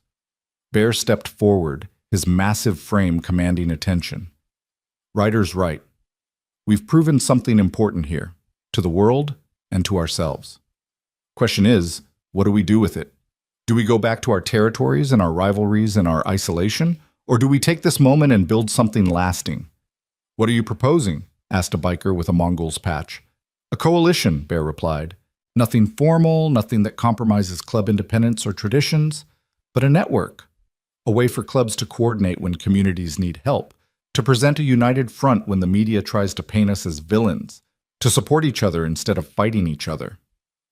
The silence that followed was heavy with consideration.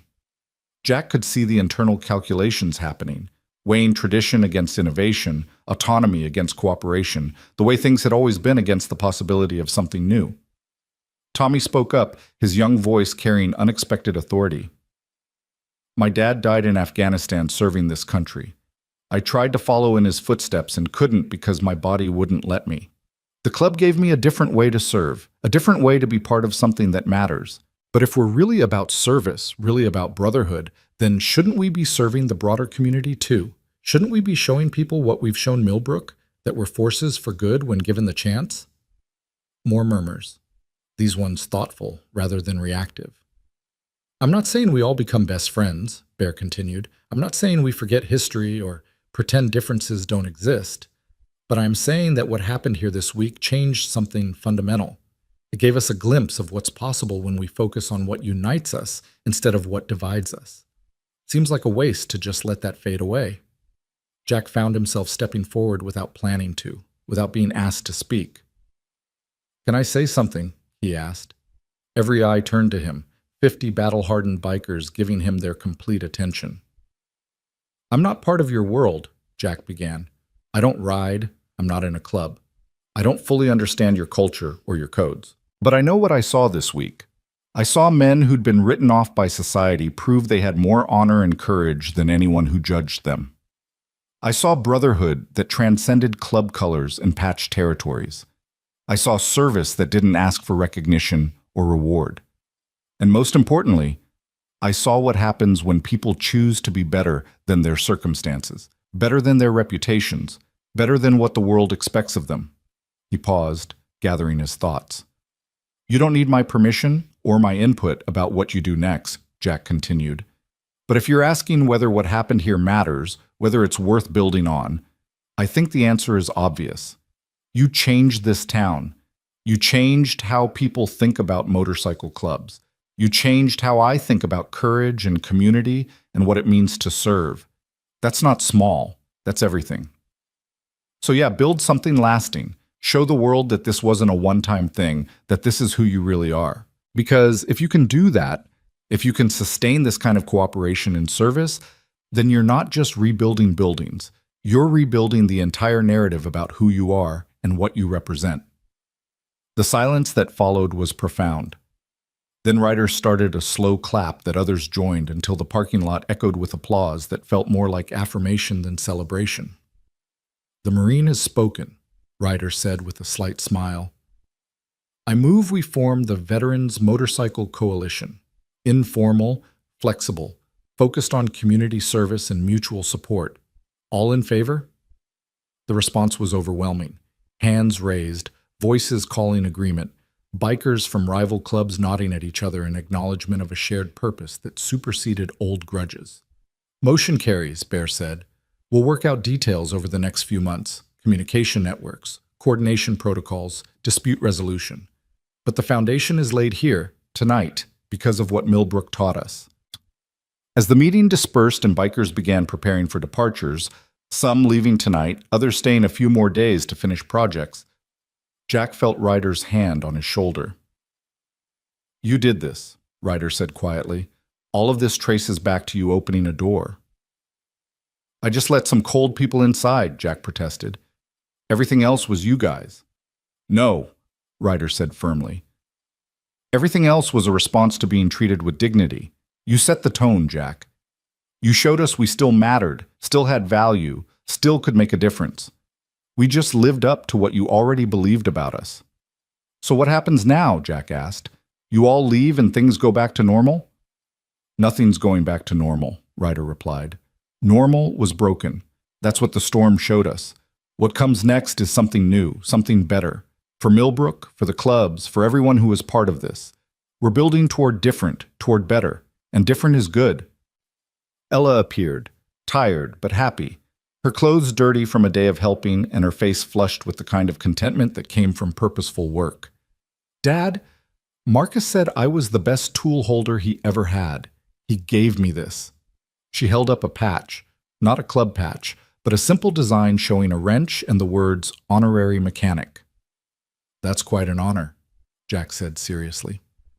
I know, Ella replied. He said anyone who works as hard as I did today deserves recognition. She looked up at Ryder. Mr. Ryder, are you leaving soon? Tomorrow morning, Ryder confirmed. Time to get back to regular life, but I'll visit Miss Ella. That's a promise. Good, Ella said, because you're part of our family now, and family visits. Ryder's eyes went suspiciously bright. Yes, ma'am, family visits.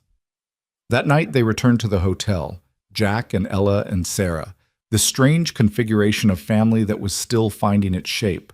Over dinner in the hotel restaurant, Sarah did something Jack hadn't expected. She pulled out a folder of papers and set them on the table. These are apartment listings, Sarah explained, in Millbrook and the surrounding area. I meant what I said about staying. I've already started looking for a place for a job at the hospital here. They're hiring nurses, and I'm qualified. I'm not asking to move back in with you, Jack. I know that ship has sailed. But I'm asking to be close, to be present, to be the mother Ella deserves, even if I'm not your wife anymore. Jack looked at the listings. Modest apartments, reasonable rents, serious research that suggested Sarah had thought this through beyond an emotional impulse. What about your life in California? He asked. Your job, your friends, everything you built there. It was a life built on running away from my problems, Sarah said, from my responsibilities, from my failures, from the hard work of being a parent and a partner. I don't want to run anymore. I want to run toward something instead of away from it. Toward being the person I should have been, toward a relationship with my daughter, toward maybe earning back some tiny fraction of what I threw away. Ella had been listening to this exchange with the intensity she brought to important things. Mom, she said carefully, if you stay, and if you get an apartment here, can I visit sometimes? Baby, you can visit whenever you want, Sarah said, her voice thick with emotion. I would love nothing more than having you visit, having you in my life in any way you'll allow. But you have to actually be there when you say you will, Ella continued, and you can't make promises you can't keep. And you have to understand that Dad comes first because Dad has always been there. I understand completely, Sarah agreed. Your father is an amazing man and an incredible parent. I'm not trying to take anything away from what he's given you. I'm just trying to add to it, if you'll let me. Jack watched his daughter process this, watched her weigh risks and possibilities with the maturity that shouldn't belong to someone so young. Finally, Ella nodded. Okay, you can stay, but I'm still watching to see if you mean it. Fair enough, Sarah said. I'll prove it, Ella. However long it takes. The week that followed fell into a rhythm that felt almost normal, though normal meant something different than it had before the storm. The bikers gradually departed in groups, heading back to their regular lives, but staying in touch through the newly formed coalition.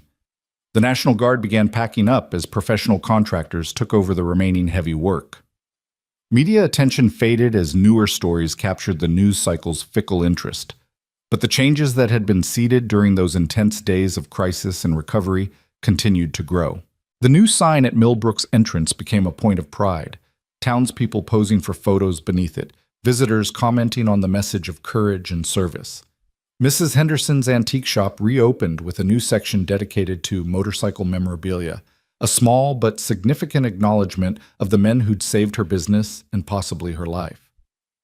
Charlie Preston's hardware store became an unofficial gathering place for veterans of all kinds, with a corner reserved for bikers to meet and a bulletin board advertising motorcycle-friendly events. Pastor Williams incorporated into his sermons themes of not judging by appearances, of seeing the divine in unexpected places, of courage that opens doors instead of locking them. And Jack's shop became something more than just an automotive repair business. It became a symbol, a place where the story had started and where its echoes continued to resonate. Customers came from surrounding towns not just for repairs, but to see the place where a single choice had cascaded into something transformative. Jack found himself telling the story over and over, always emphasizing that he hadn't done anything special, that he'd just made the choice anyone should make when faced with people in need. Sarah found an apartment 3 blocks from Jack's shop, small but clean, and close enough for Ella to bike over after school if she wanted. She started work at Millbrook General Hospital, proving competent and reliable in ways that slowly, carefully began rebuilding trust.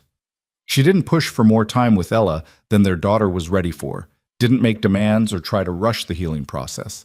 She just showed up, consistently, day after day, proving through sustained action what words could never convey. And slowly, tentatively, Ella began to open up. First, it was just short visits after school, an hour of homework help, a shared snack, carefully supervised by Jack from a distance. Then it became occasional dinners, then weekend afternoons, then the gradual rebuilding of a mother-daughter relationship that had been shattered but might, with enough care and time, be made whole in a different form. Jack watched this unfold with mixed emotions. Relief that Ella was getting something she needed, fear that Sarah would revert to old patterns and break their daughter's heart again, cautious hope that maybe, just maybe, people really could change when they committed to the hard work of becoming better than they'd been. 3 weeks after the storm, Jack was working on a transmission replacement when a familiar rumble made him look up. A single Harley pulled into his lot, and Ryder dismounted with the easy grace of someone who lived on 2 wheels. "Couldn't stay away," Ryder said with a grin. "Had to see how things were progressing." "Progressing well," Jack replied, wiping grease from his hands. "Town's about 70% rebuilt. Everyone who lost homes has temporary housing. Businesses are reopening. Life's returning to something like normal." "And you?" Ryder asked. "How are you doing with all the attention and the changed circumstances?" Jack considered the question. "Honestly, I'm ready for the attention to fade. I'm not built for being a symbol or an example. I just want to fix cars and raise my kid and live a quiet life." "Think they'll let you?" Ryder asked. "Don't think I'm giving them a choice," Jack replied. "The story's been told. The lesson's been learned, at least by the people who are ready to learn it. What happens next is up to everyone else.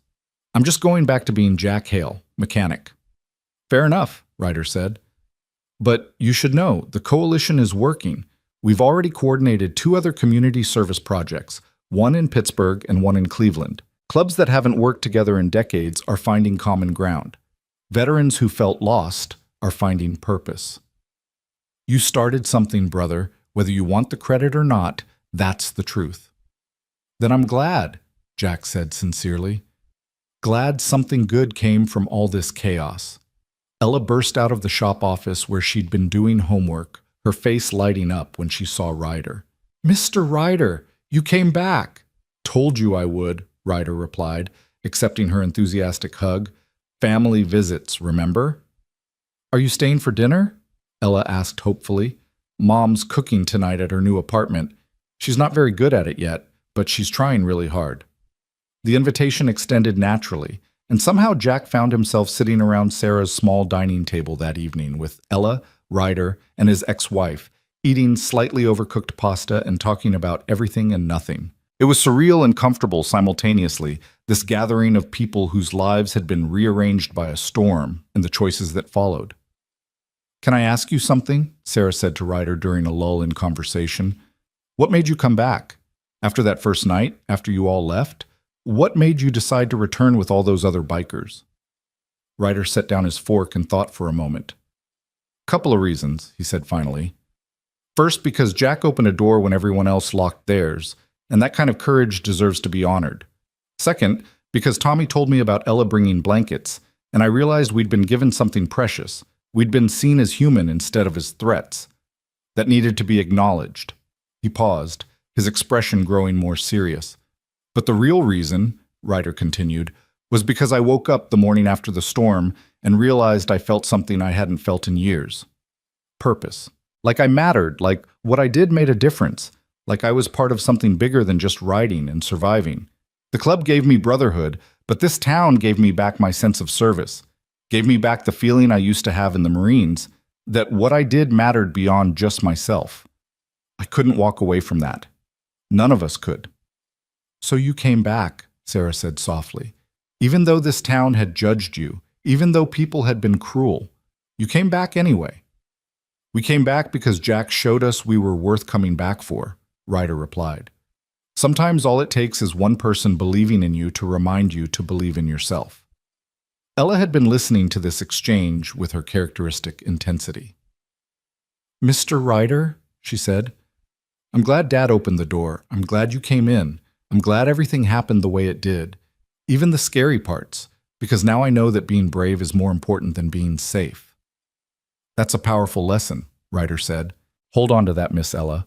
The world's going to try to teach you to be cautious and fearful and to protect yourself above all else. But the real power, the real magic, is in staying open even when it's scary, in giving people chances even when they might disappoint you, in being brave enough to hope. He looked at Sarah as he said this, and Jack saw his ex-wife's eyes fill with tears. She knew Ryder was talking about more than just the storm and the bikers. He was talking about second chances and the courage it took to give them. The evening ended with warmth and promises to stay in touch, with Ryder heading back to his hotel and Sarah hugging Ella goodnight with the tentative joy of someone still learning how to be a mother again. Jack and Ella walked the 3 blocks back to the shop in comfortable silence, their breath visible in the cooling autumn air. Dad, Ella said as they reached the shop, do you think we're going to be okay? All of us? You and me and Mom and everyone? Jack pulled his daughter close. I think we're going to be exactly what we make ourselves into, he said. Nothing in life is guaranteed, baby. Not happiness, not success, not even love. But we get to choose every single day what we're building toward.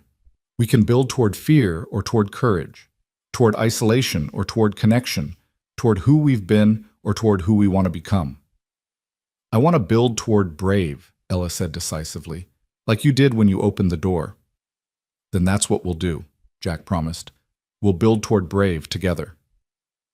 The weeks continued to pass, each one bringing Millbrook closer to full recovery and bringing Jack's life closer to something that resembled normal, though it was a new normal, shaped by experience and choice in ways the old normal had never been.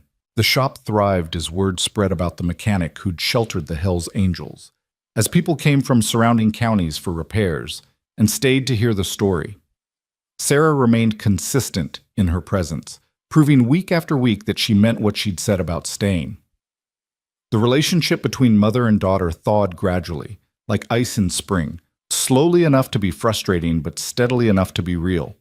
Jack watched from his position as careful guardian, ready to intervene if Sarah faltered but hoping he wouldn't need to. And gradually, something unexpected happened.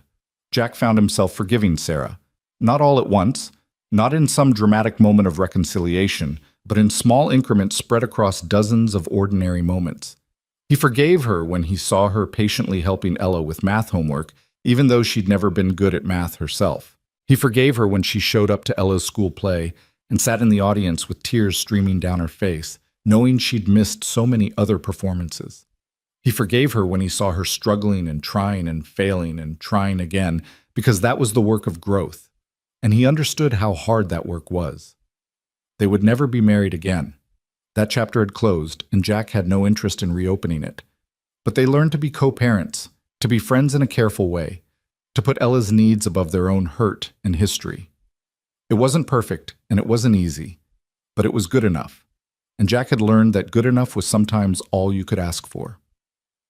2 months after the storm, on a crisp November afternoon, Jack received a call from Major Reynolds. I wanted to update you on the recovery progress, she said. Official assessments show Millbrook at 93% operational capacity. That's unprecedented for this type of disaster. Most communities take years to reach that level. You all did it in 2 months. A lot of people working hard, Jack replied, deflecting credit as always. Yes, but the catalyst was you, Reynolds insisted. The governor asked me to extend his personal thanks and to let you know that Millbrook is being studied as a model for disaster recovery and community resilience. What happened here? How you all came together, how you overcame prejudices and fears. It's being written into emergency management protocols. That's great, Jack said, meaning it. If something good comes from it beyond just rebuilding buildings, then all the chaos was worth it. There's one more thing, Reynolds added. The Veterans Motorcycle Coalition that formed out of this experience. They've been contacted by FEMA about formalizing their disaster response capabilities. Motorcycle clubs as rapid response volunteers for natural disasters. It's unprecedented, unprecedented. But so was everything else that happened in Millbrook. After the call ended, Jack sat in his office looking at the wall where Ella had hung her drawings. The original picture of the motorcycles with angel wings, plus dozens of others she'd created in the weeks since. Each one showed some aspect of their story, some moment of courage or connection or transformation.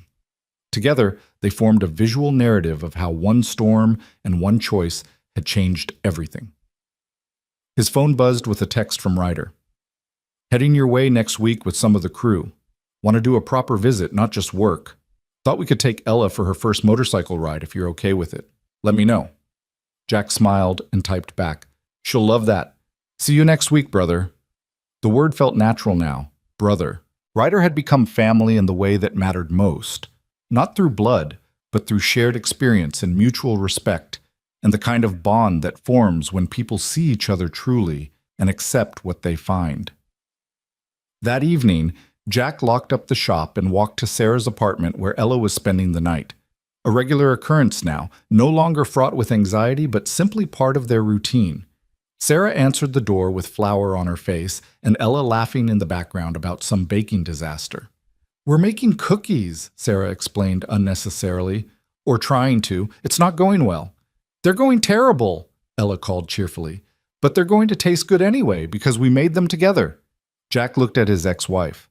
This woman who'd broken his heart and left their daughter, and then come back to do the hard work of earning redemption. She looked happy in a way he hadn't seen in years, covered in flour and laughing at her own mistakes, present and real and trying.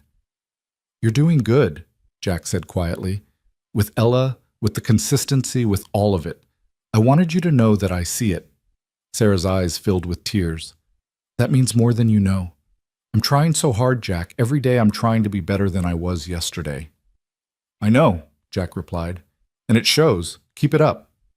He stayed for a cookie, burnt on the edges and underdone in the middle, but made with love and therefore perfect, and listened to Ella tell him about school and friends and the new book she was reading.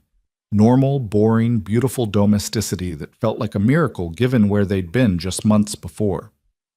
Walking back to the shop through Millbrook's recovering streets, Jack thought about the journey that had brought them here. A storm that had broken things and revealed truths. A choice to open a door instead of locking it. 15 strangers who became brothers. A daughter who'd learned courage by watching her father practice it. An ex-wife who'd found the strength to come back and face what she'd run from.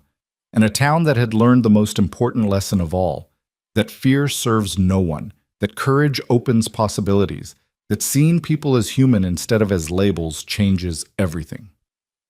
The shop was quiet when Jack returned, just the way he liked it. He made his way to the office and pulled out the dog tag he still wore around his neck, the custom one from that leadership workshop so many years ago.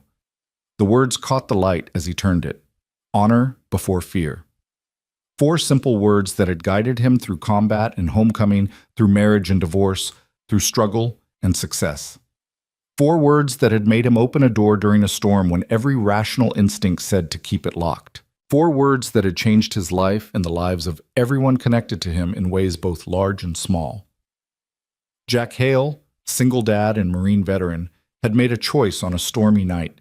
He'd chosen to see people instead of patches, to offer shelter instead of suspicion, to lead with courage instead of fear. And that choice had rippled outward like water from a stone thrown into a still pond, creating waves that spread farther than he could track and changes he could never have predicted. The bikers had gone back to their lives, carrying the memory of being treated with dignity and proving they deserved that dignity through service. The town had learned that its assumptions were wrong and its fears were misplaced, and in learning that had become something better than what it had been. Sarah had found the courage to return and face the consequences of her choices, beginning the long work of rebuilding what she'd broken. And Ella, brave, brilliant, beautiful Ella, had learned that her father's courage wasn't some abstract quality, but a practical choice made moment by moment, that being scared didn't mean you had to be controlled by fear, that opening your heart, even when it might get broken, was the only way to live fully. In the end, that was the story.